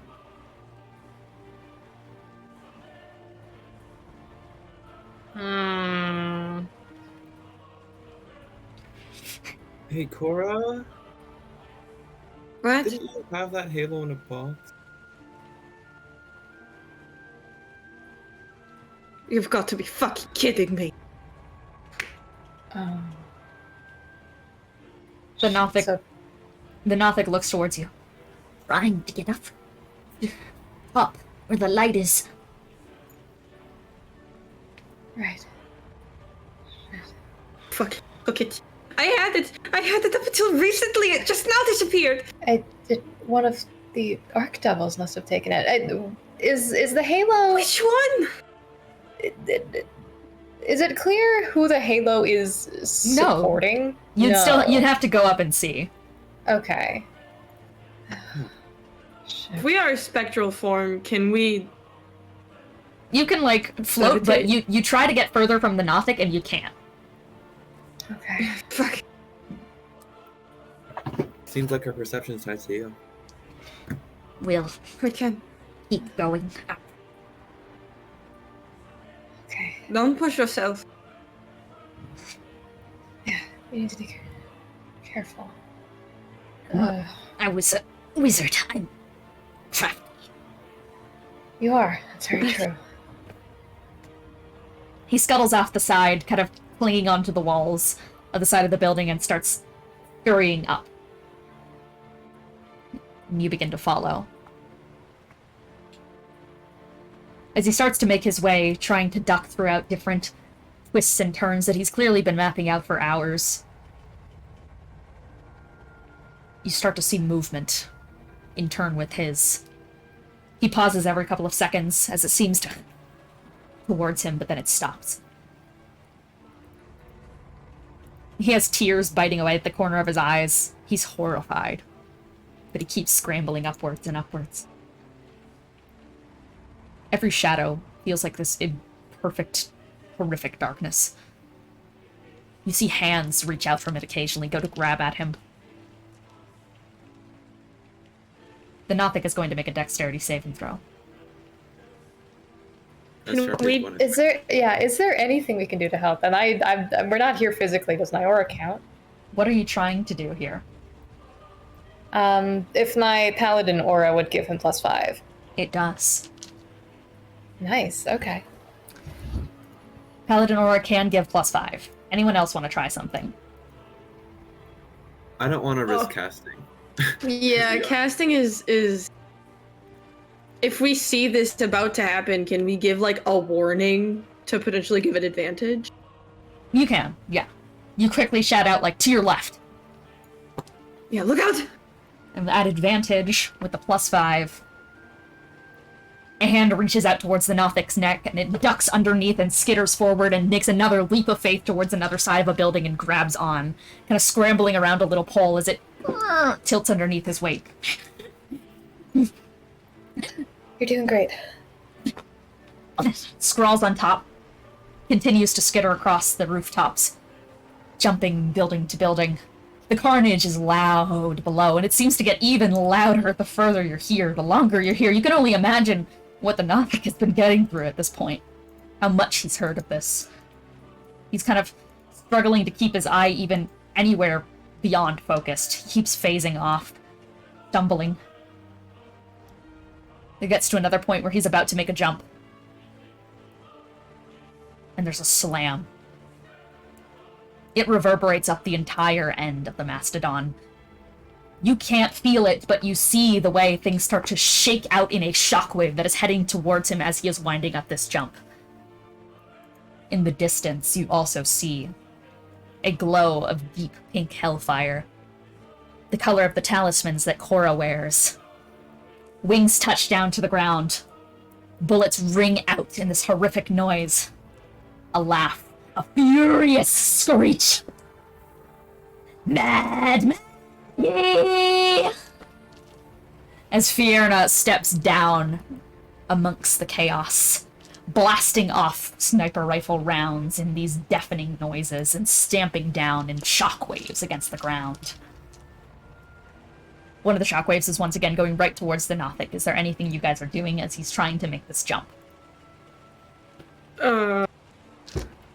This is an acrobatics check. At disadvantage because of the shockwave. Oh shit. Okay, can I sacrifice my action to roll to see if we can cast spells in this area? Like, if this is definitively a different area that we can cast in? Yeah, go ahead and roll Arcana to see. Okay. That's a nat 20. Okay. It's still connected to the greater area. Okay, Ooh. can't cast. You can, but you'd be risking whatever the downside is here. Oh. Oh, right, yeah, the, Well. implied wild man. I think Korah's just gonna say, we can cast, but it is not good. Okay. We are still technically there. I mean, yeah. Whatever you can do. We can help action this. I mean, that'll just neutralize it. That'll do my best. Probably, like, you know, this isn't necessarily helping, but what she's trying to do to help here is just, like, using her parasol to, like, kind of, like, shield from the blast. Okay. Unfortunately, that's... Actually, yeah, I'm not real. Yeah, you're not really real here. I'm trying. You're trying. You can neutralize the roll, but is there anything else you want to do? Try and assist. Would I be able to? Even though I used... Yeah, I don't think I would, because I used mine to gag. So I guess then, Moloch, is there anything you want to do for him? Oh, God. No, I don't think I should do anything. God help you, little Nothic. On the neutral acrobatics roll, it got a 13. Plus 3 from its dexterity modifier. Okay. Oh, okay. Pretty good. It's an Arc Devil, though. Leaps forward, grabs onto the edge of the building. Okay.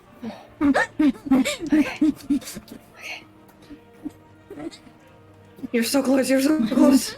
You got it. Keeps scampering forward after it pulls itself up.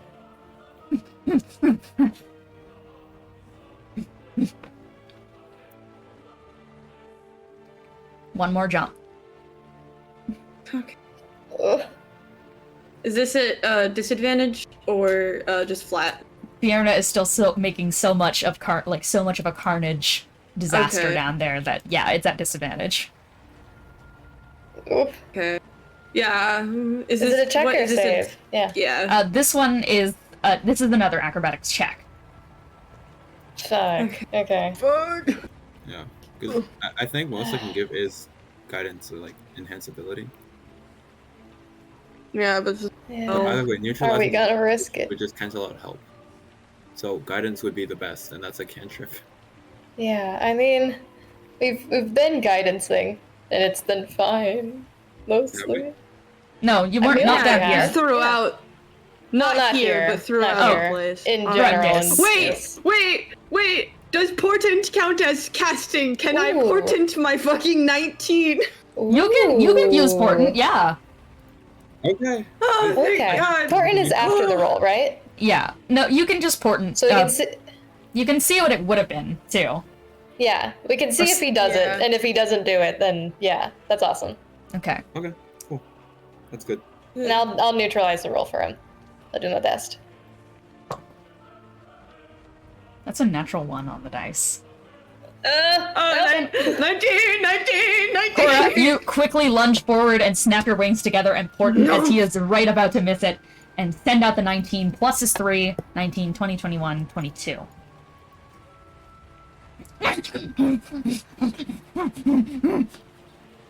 Grabs onto a bit of rebar that's just barely sticking out.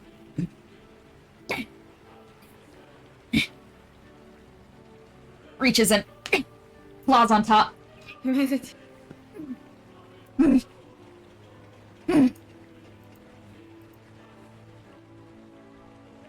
As he pulls himself up, you see this ring. The abyssal miasma of people have made a perfect circle around the throne, where the battle took place against Zariel. And this ring, inside of it, there are scratches on the ground in dark ink. Charpay, it's damn near fairy. It's like a circle you'd see Melania draw. It's loops and patterns, it's witchcraft. The shining circle of the outline of a moon, like an eclipse. Yeah. Maggie. Yeah, I take it that's her. Where the hell is Koshiro when you need him? The Nothic starts scrambling towards Maggie, who is in the middle of frantically scribbling on the ground in these runes. She's chuckling to herself. Fully unaware of the Nothic's nervous approach beyond the stock-still Avernian citizens.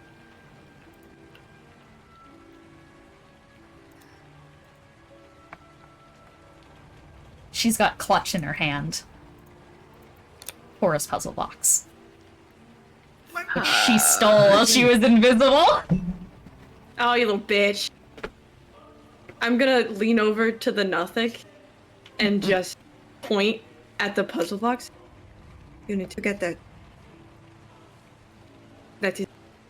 Do not try to kill her. Get the puzzle box. Friend, Maggie. No, she tried to hurt us. He starts to change his gait. Shuffles around a bit. You don't have to hurt her. Looks at Take the Charpay. box. Hurt you, hurt Gideon. Saved me. Yeah, she's conflicted. Right now, she is not a friend to us. He's gonna try and start stealthing towards her.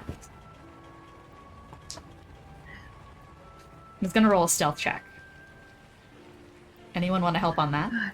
Yeah, is there anything we can do to distract her?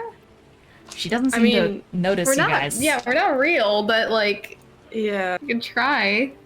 Once again, you get the sense that like magic stuff can be cast through into here, but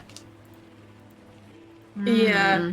I am curious. So because we have the mind link with Jubilex, are we in the ethereal plane or are we in the material as spectral people? you're like kind of in the ethereal. Okay. Okay. Alright, you know what? Enough of not being able to cast. I'm gonna fucking cast something. Let's do it. What could go wrong? Probably just like a little prestidigitation,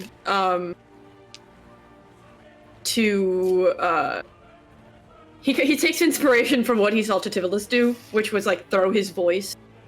So he just like throws a whisper in front of her so that she looks away from the nothing. Alright.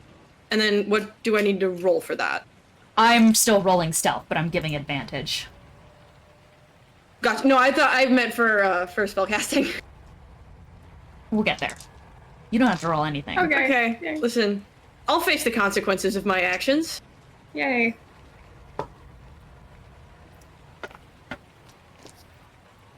The whisper goes out on the wind. Her bloodshot eyes shoot up as the Nothic flips behind her. He kind of overshoots, he's a little bit further away, and is trying to get a good angle so that he can get in and in and in. He's just trying to line it up as slowly and cautiously as he can. as the whisper dies in the wind. She tilts her head, looks around.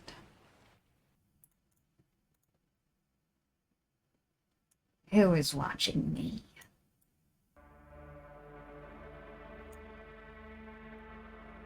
Am I able to... How far away can we walk from the Nothic? You can get 30 feet away, so you can get around Maggie. Yeah, can I stand in front of her? You can. She sees right through you. Squints her eyes. Show yourself.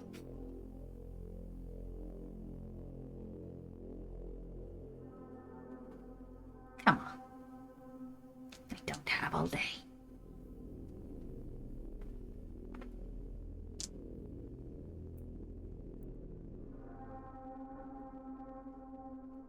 Can't say anything to her, man. She can't see me. I guess he'll just whisper something like as himself.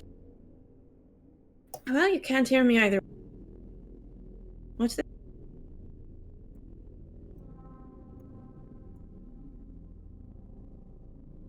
High heels click on the ground.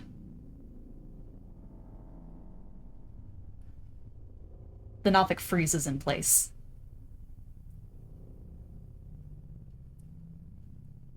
Maggie. Do you prefer Mad Maggie, or is that a title that's been thrust upon you? Mad Maggie is fine with me.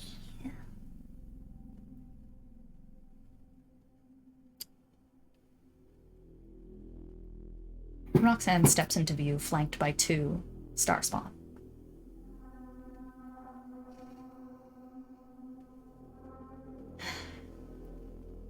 I told Zariel of her downfall, but she never listened.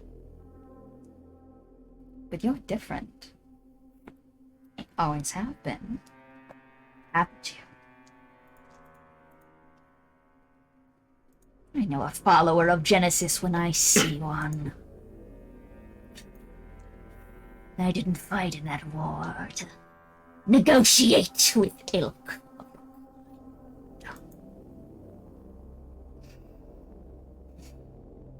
Do you think I give a shit about Genesis? Did you even care about Exodus? You merely sought the power, the knowledge of lunamancy, did you not? Comfort, security, a place where you wouldn't be betrayed. Look at them. Still worshipping her like dogs. False prophet Zariel, it must infuriate you. You're trying to get into my head. I've been taught to not pay mind to the golden tongues of your shimmering order. You speak of me like I'm an angel, that I'm like her. Darling, you're a mortal that survived hell. I'm a mortal that survived heaven. Backstabbed. Bruised. She kind of just, like, tilts her expression into a very forced frown. Never allowed to flourish how we should. Tied down by our rulers. Never allowed to seize power. Times are about to change. The new world comes, Maggie. Do you want to die an obscure lunamancer, always in the darkened glow of Zariel's cult? Or do you want to eclipse her? She knits her golden gloved hands together. Maggie kind of grits her teeth. I know what you stole. I know what you need. The date is in about a day. Turn yourself in for trial, and I'll help you get everything you need. Did they tell you about our deal with Zariel, with this army? You're with Pluto, aren't you? Something like that. She casts her hands out. And all of these stock-still Avernian things drop to their knees in a bow. Burns, Ariel. Burns, Ariel. They all utter on the wind.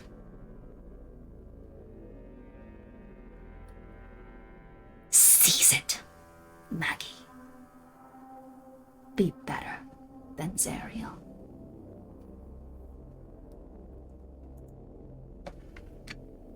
The Nothic is making steps closer. And shakily reaches a hand out towards where the box is being kept.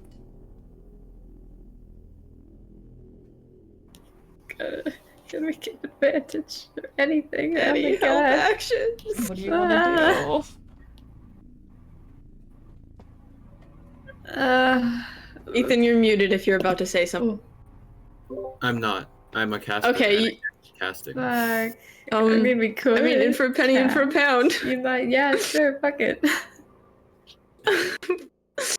I'm gonna go to fucking jail. My dad's gonna be disappointed in me.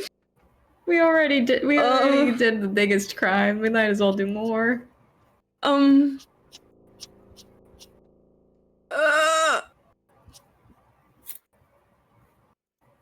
don't know. What can we do? Charpay, what can we do? You have 1 minute. Okay, fuck. Oh, fuck. Shit. Ooh. Okay. If all other plans fail, I can try divine interventioning, but that's a 12% chance of it. Okay. Do not divide and register. Yeah, I don't think God needs to show Can up. I? Well, okay. I mean, in the interest of testing spontaneous. things, can I try and scratch something into the fucking ground? Just You with can't. my little Your hand claw? passes through. Fuck. Okay. Fuck. Oh god. Wait, my gun isn't a. Can I fire my gun at the crowd? Like, Your can I weaponry go? does not work. Okay. Fuck. Oh shit.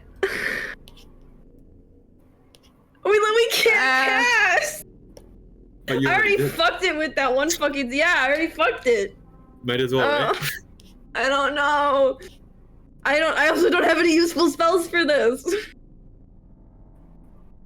In that case, I can try divine interventioning.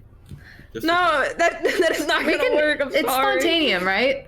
5, It's instinct. 4, Let's call God. Why not? 3, 2, 1. Divine intervention.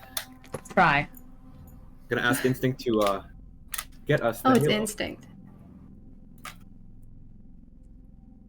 That is 78 fail.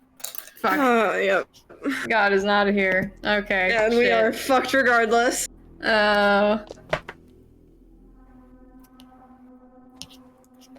He reaches out a shaking hand towards the box. Eye watering, shaking.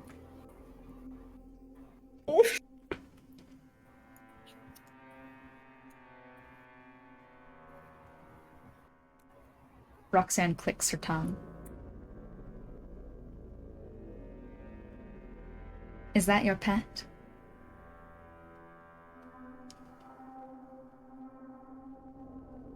I'm sorry. The Nothic says in your mind link. Maggie slowly tilts around and sees the Nothic's hand outstretched, even as he tries to snap it back.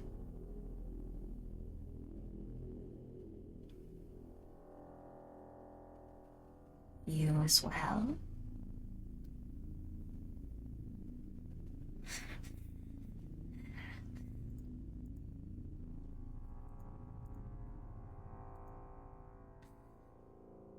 She clenches her hand into a fist.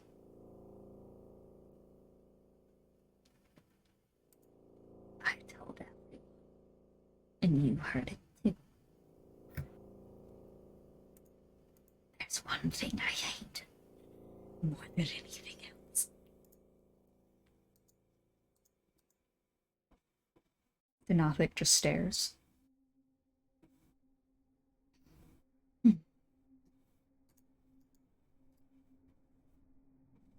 Roxanne puts her hand on Maggie's shoulder. Now. There are some little insects that you don't need to kill. Maggie. It's about prioritizing targets.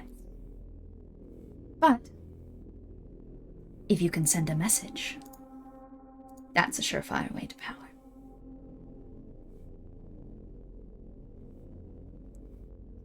Maggie steps back into Roxanne's touch, kind of giving the go-ahead.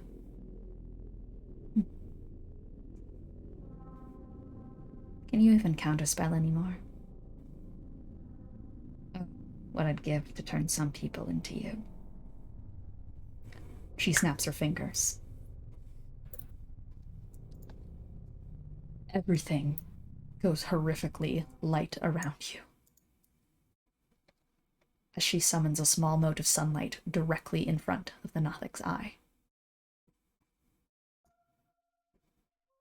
You hear a scream rattle throughout your entire bones, and you jolt forward again.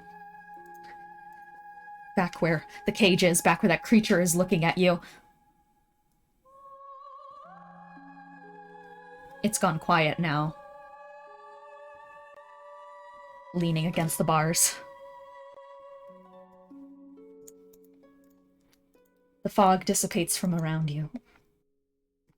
You hear that voice again.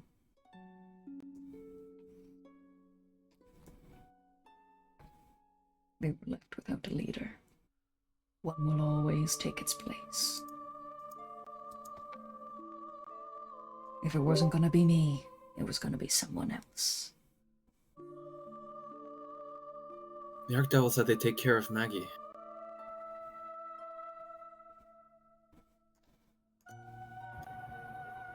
They said they'd try.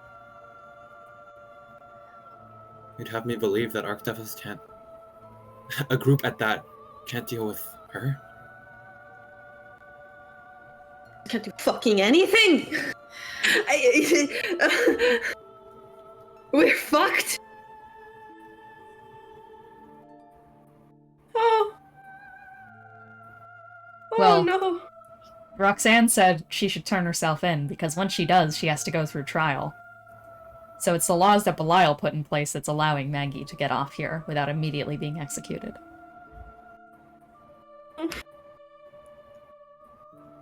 Shit. Huh.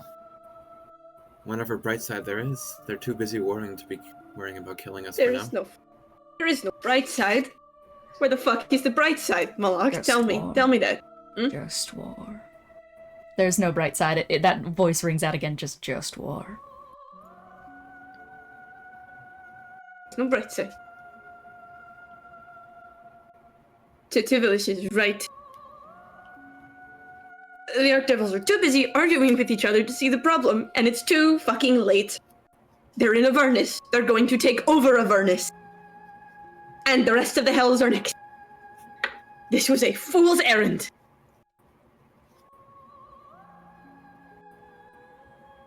Shit.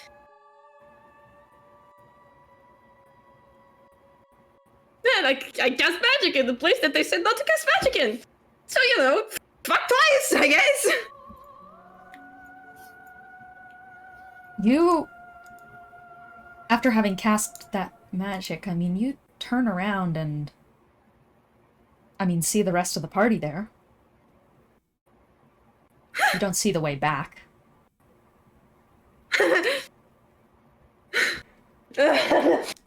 The only thing that could make this fucking worse if the fucking Dissipator himself showed up. That'd be great. Another hallway has opened up, though. God damn it! Nowhere to go but forward.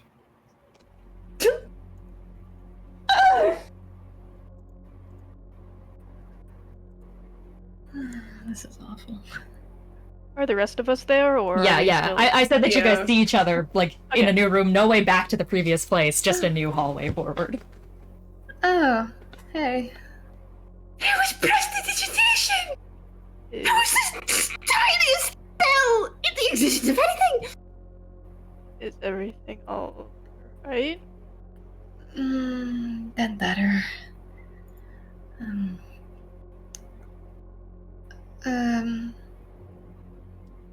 I'm scared to ask what happened. War. Okay. All of the Archdevils are there in their own forces. Maggie Okay. is in possession Belial of the wasn't there. Halo. Belial wasn't Oh. there. It was Fiona, right? With Yeah. the It was gun. it was Fiona. Yeah. None of the other Yeah. Arc Devils were there, but their forces are there. Oh. Yeah. Their We found that forces. halo you find so precious.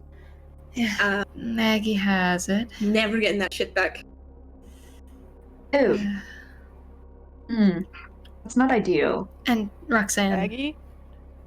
Oh, you know Maggie. She was kind of working with Oh. the party and was like your guys' sponsor until everyone kind of realized that she's fucked up. She's like a hag woman. I wonder Why? how long she's known that we had the Halo and didn't break it. You can roll insight if you want to. Okay, I'm good at that. Why I would like to get also it roll back? insight or help action because I was the one who lied to her about that. So 25. Ooh. She figured out during the fight against Zariel, when she realized pretty much that by the way you guys were casting and functioning, that none of you guys had been hit by the parasite. There is no other way you Okay. guys could have not destroyed the Halo. That, and basically, she knew that if the Halo had been destroyed, Zariel wouldn't have even really been there for the first phase. It would have kind of always been Garage-It. Okay, gotcha. Yeah. I was hoping she was too busy being charmed. I mean, okay. Okay. My the acquaintance back from Ethos, Roxanne, we've mentioned her to you all. Extremely powerful wizard, follower of Genesis, wife to Pluto. Bad news altogether that she's here. She was in a sort of alliance with Zariel, and now she's offering to Maggie to turn herself in for trial. And the Halo's with them. Yeah, Maggie has it. Okay.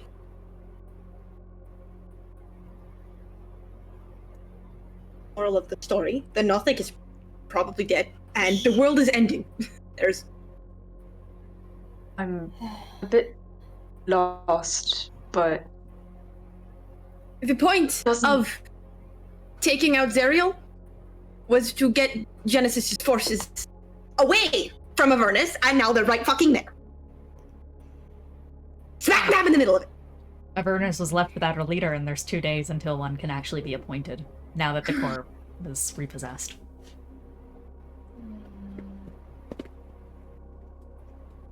I mean, you left a power vacuum. I'm not sure what you were Yeah. expecting. Yes, thank you for pointing out the fucking mistakes that we have made, Azazel. That is so great! No, I don't think. In our defense, we were arrested. I would rather a war at the door than have it just be open. Zariel was openly allied. No! Now there's just a conflict there. We have. Well, Do you not understand what this means? They were always coming. An open door means we can prepare. An open door means that the lower levels have a chance to prepare. A war means that we don't know when something is coming until it's knocking on our door next. Yeah, We know they're coming. Not most of hell! You heard it from the fucking mouth of the Archdevils. They don't fucking believe us! None of them do! Do you We are that situation fucked! would- You think that's what? Do you think that situation would have improved if Zariel was alive? If they had an active ally within the... We were always fucked, Korah! We're fighting on the small chance that we're not. At the very least, the thing that you can say for this situation is that they no longer have Zariel to coordinate a charge. They're all swinging blindly. But now Roxanne is trying to groom Maggie into that position. Roxanne is specifically trying to get a replacement for Zariel because she needs one. Maggie fits the bill. Because the worst case scenario is that we're in the same place. Again, we always had such a small chance of winning. We're still fighting for that same chance.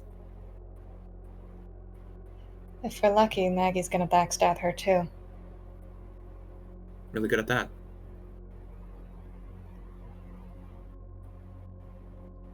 Whatever. I work with you because I have a job. My hope has gone downhill. I'm going through it. Let's keep going forward. Azazel will give you a little pat on the shoulder, Moloch, and then just start down the hall and see if people follow.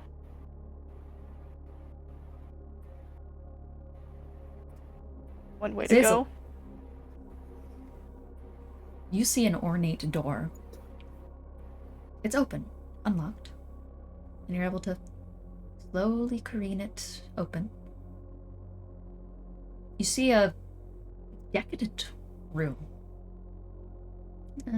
It's dressed up as if it were a prized horse, in a way. A bunch of decorations and small trinkets here and there. There's a desk. A very sentimental-looking chair, perhaps.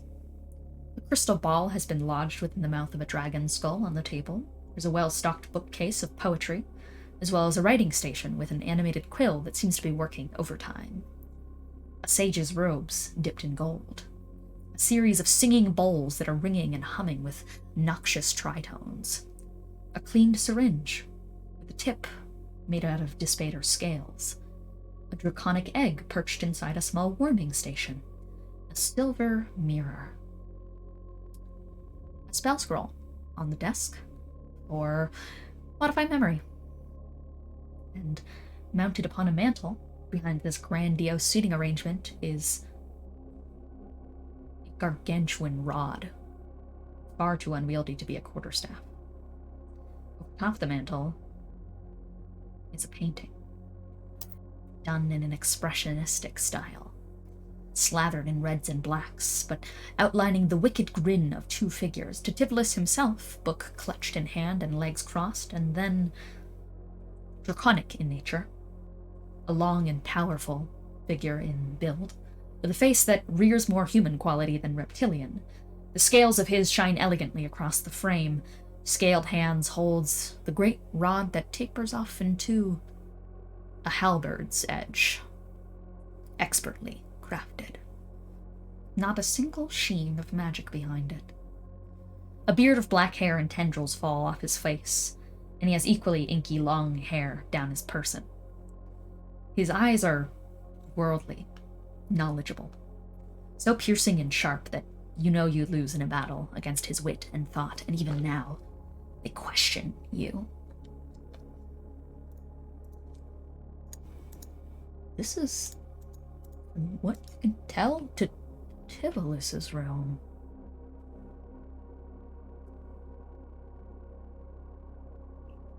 Did anyone end up following him?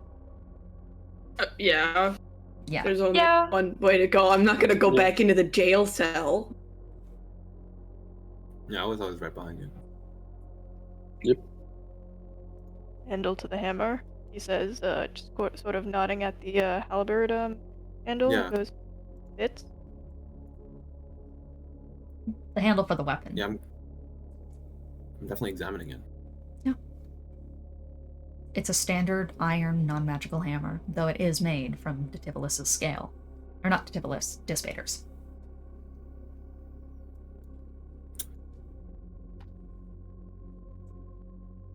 Is it just the rod? Sorry. Just the rod.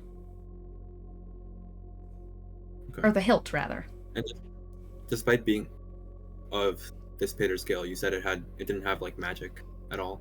No. Within it? Awesome. I think this is what we're looking for. Can I examine the painting? You can. Yay. Yeah, investigation. Is anyone helping me? Somebody else do it. I'm on the wrong. Yeah, we don't know. Okay, yeah, D. Yeah. Yay. Yeah. Okay, thank God. Investigation, you said? Yeah. What about perception? Sure, I'll allow it. Yay, it's gonna be a 26. The negotiator. 26. Yeah. It's been deeply arcanely tampered with. Not only is there an arcane lock on it, but there is also a symbol spell engraved into it. They're quite hidden, but you notice them, slightly shimmering throughout the inks on the paper. And then can I do a quick arcana check? Yeah, I mean, you know it's arcane lock and you know it's symbol. Those spells okay. are on there. Symbol. Symbol. Hardly know. Don't touch that. If I see him looking at this, can I've already fucked it and cast magic anyways. So can I cast spell magic if nobody has any objections? He's gonna turn and like wave his fingers. We're looking at the painting. I don't think he tells you that about the symbols and stuff. He's seeing it. He's seeing it. He's looking at you. Look at the painting. Okay, and he's cool. going, does that have any magic on it? Because he doesn't know why Azazel would be staring at a painting. Maybe he's an appreciator of art. No, a symbol only. Don't lie to me. Symbol only kicks into effect if it's more than 10 feet. Yeah. Oh, that doesn't get past the lock. It goes, Did you What? tell people that there's a symbol there? Korah is asking you, is there magic on there? yeah. Do you want me to dispel the magic? Should you? That is why I am asking you. You know the magic on the painting, Azazel. Should I cast dispel magic?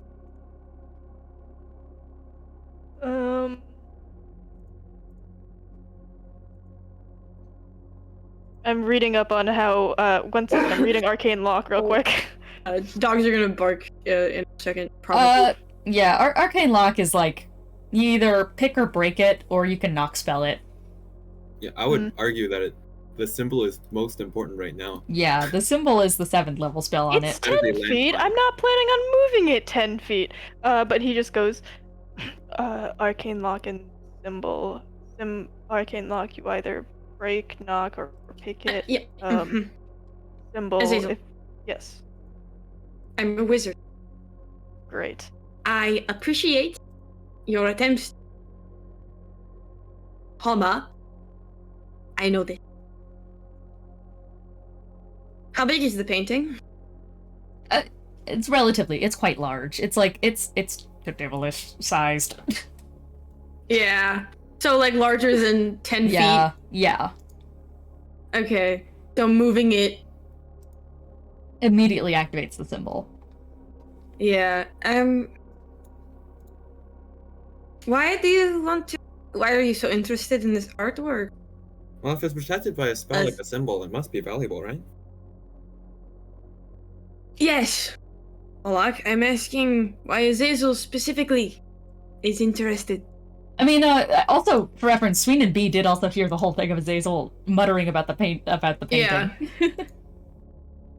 He's under the impression that nobody else heard it, so he's like desperately trying to get any information from Azazel. I can't say. Huh? Okay. Alright, don't touch the fucking painting. You move it an inch, symbol goes off, we are fucked. You don't have to hold your hands up like that, just don't nudge. I think Tativolis can hear us in here. Yes. Hey, Tativolis! You here? Ghosted. I mean, the thing about divination wizards is the whole thing is that we are always watching, but it's only like half the time, and even then, believe Can I all the time. go see what the pen is writing then? It's poetry. It's pretty much just poetry. Nerd. Okay. But he's just gonna keep doing a base thing around the room then, while leaving the big old painting for Korah. Okay, I guess this is my job now. Got it. If you think it's a good idea to dispel magic. Okay, well, you're the one who magic. insists that this is an important painting, and yet you won't. Say why. So, unless any of our other companions, he's gonna look at Sween, would like to enlighten me? If they heard anything? I believe this is something for Azazel to say. I'm just gonna dispel magic, the fucking painting. and he's the in-canon reason for why he's not bugging B is that in my mind she is off doing motherly things with the baby. So he's not gonna bother, and he's just like, okay. Here's a guidance. I'm still very preoccupied with investigating the scandal, so I am not entirely there. You are so great, Moloch. I am not going to engage in conversations that upset me. Sorry. Okay, that's good. For his credit, he does sound genuinely sorry. Oh. You make it very difficult for me to not like you. Okay. The 7th level spell is a DC 17. That is great.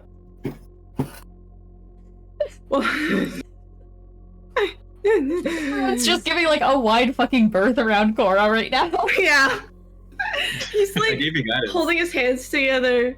And he's like sitting there.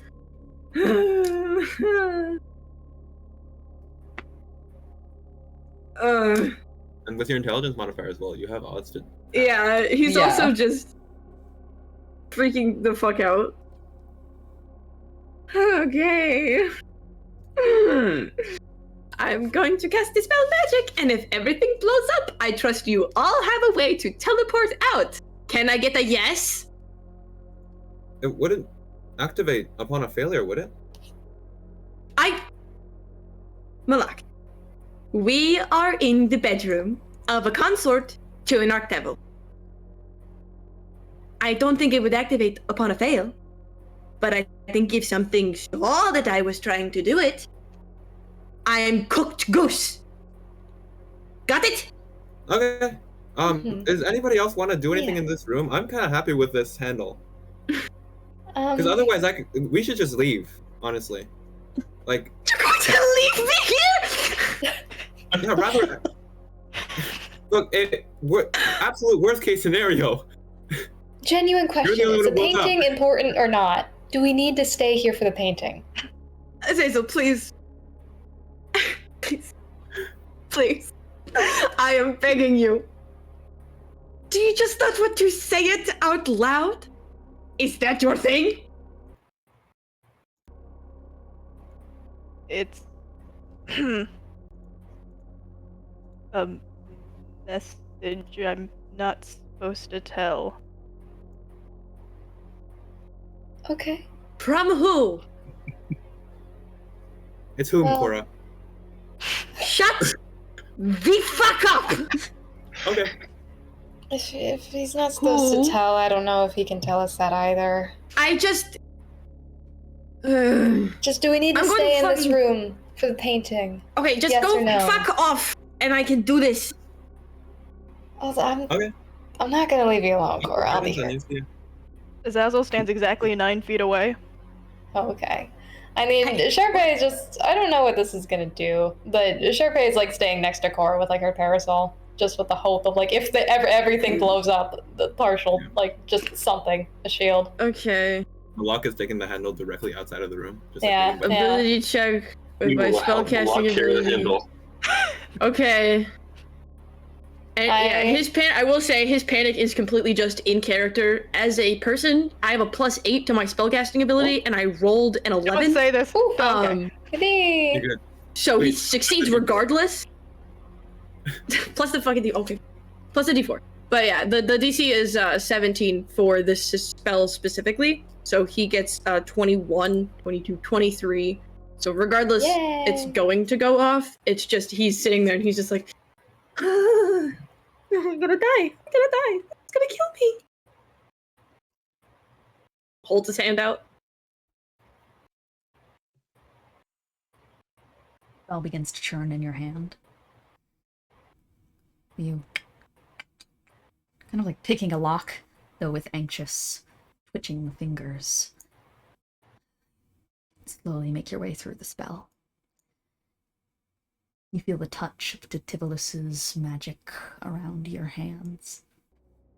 Sliding 1, 2, 3, 4, 5, 6.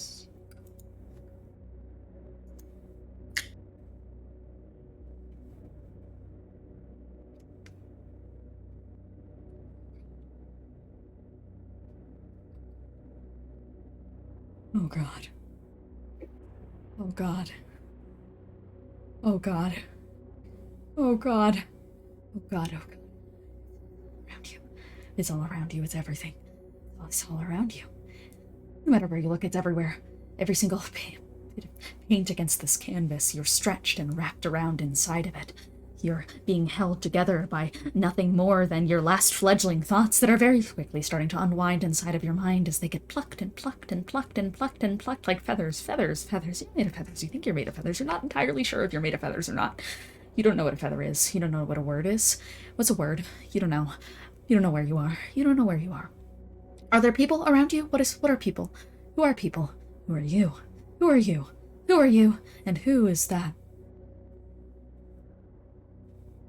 Who is she?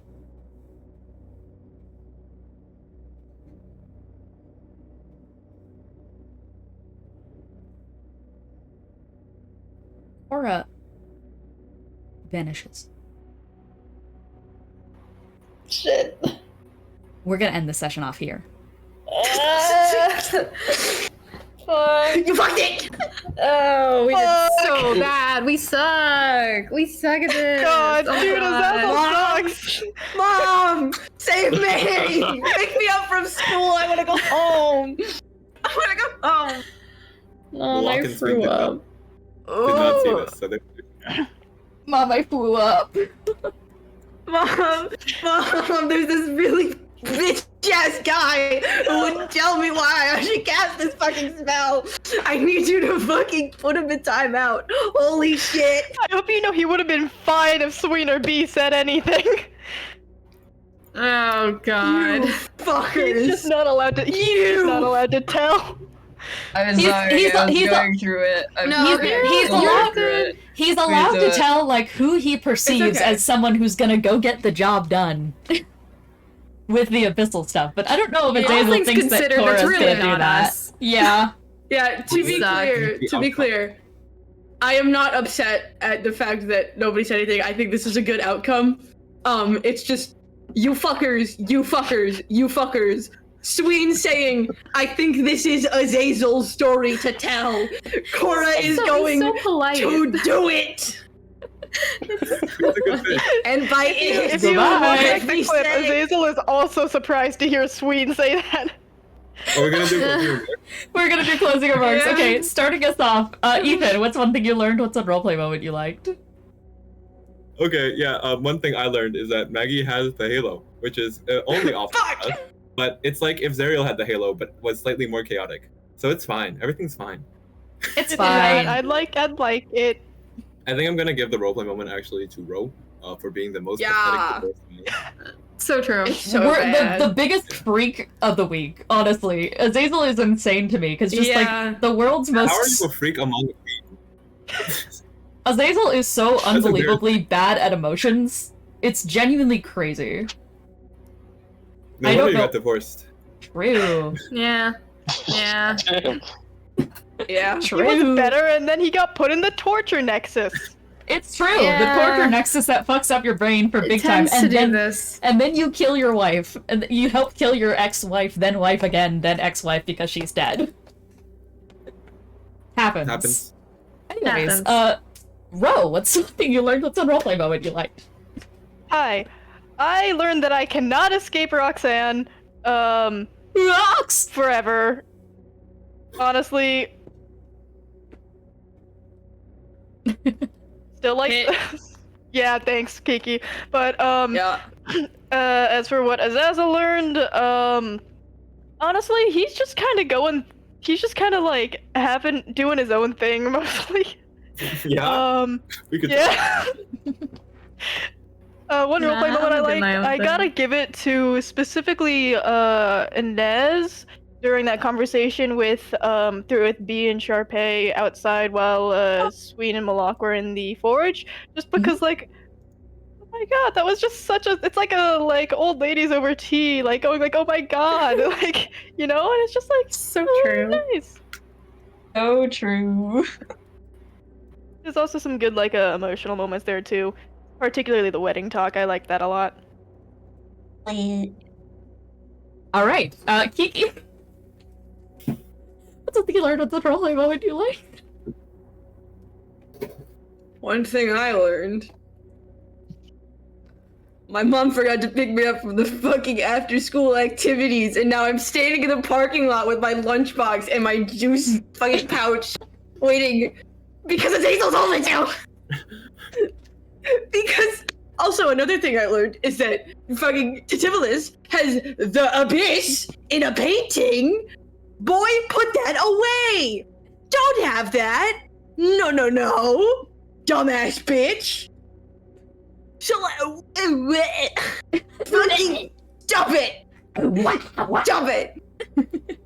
Korah thinks you're right, but I don't. Fuck you, you twink ass stoner fuck. One roleplay moment I liked. I really liked Ethan as Moloch in the Forge, and as a kind of coming into their own as a more assured person, which I know it doesn't seem like it. But at the beginning of this, I feel like they were very unsure of themselves, and now they're like, I'm a Forge cleric. Let me in. Let me into your house. I will be so nice and so gracious. This is my big friend. His name is Sween. Can I make a hammer? Pretty please. Pretty please.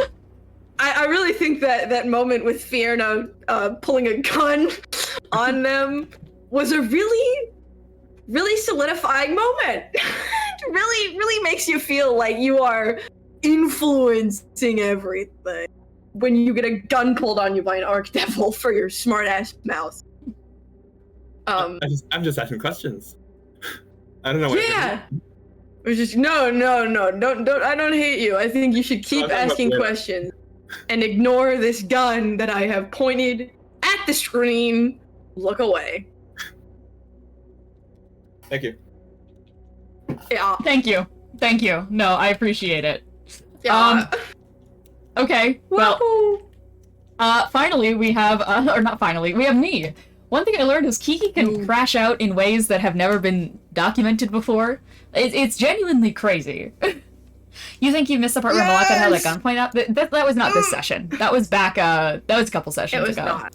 Yeah, but, yeah. Okay, sure. Yeah, Fierna just had a gun this session and was fucking up all the fucking people from Avernus. It was when Moloch said something. I'll explain later. As for roleplay moment, I like. I also want to give it to the Moloch conversation with Matral. I really like that. That was really cool, really interesting character building going on between those two. Showdown soon. That's all I'll say. Next up, Jello. Hello. Let's see. I learned. I guess I'll go for the roleplay thing I like the most. I'm gonna copy Ro here because it's true. I very much enjoyed the little discussion between Charpay and B, and Also, Charpay kind of being like a fun little ant to 833. An ant to the bee. An Wait, it ant to doesn't the work. bee. Never mind, Charpay it can doesn't be make sense. the Charpay can be the ant. Huge. Huge ant. I don't know, just the vibe. Yeah. In terms of things learned, oh my God, let's go with a really not important thing at all. There's an egg. There is an egg. Egg. There's always an egg. All right. Well, next up we have Cece. Hi. I learned that we can fuck up the puzzle real bad. We can fuck up so badly. What do you think you fucked up? 1 second, sorry. No, hold on. Sorry. Amazing. What do you think you fucked up? Sorry, go to Ines. Hold on, go back to me. Okay, Ines. What's something you learned? What's some roleplay moment you liked?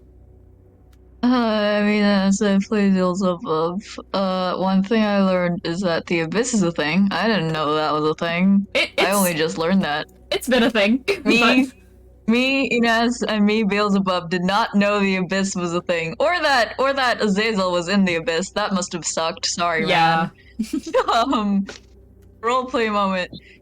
I don't exactly remember the full context of this, but I keep going to this one moment where Kiki just yelled, "No!" And it's like the most vicious thing ever. I don't know. I think it was at Moloch, and I don't remember what the specific context is. I just remember Kiki doing this screech, and I thought that was beautiful. Was it the shut up? It might have been that, but I think there's generally a lot of great Kiki crash out moments. Very, very brilliant. Very dreamy. Loved it a lot. All right. And Cece, are you back? Hi, I'm back. Yeah, sorry. Round us up. I learned we can fuck up real bad, and Roxanne is here, and everything's horrible. Roleplay one I liked. I need. Sorry, I just noticed Ethan. Yeah, Ethan's been doing that for a minute. I know that I looked away and then I looked back and it was still there.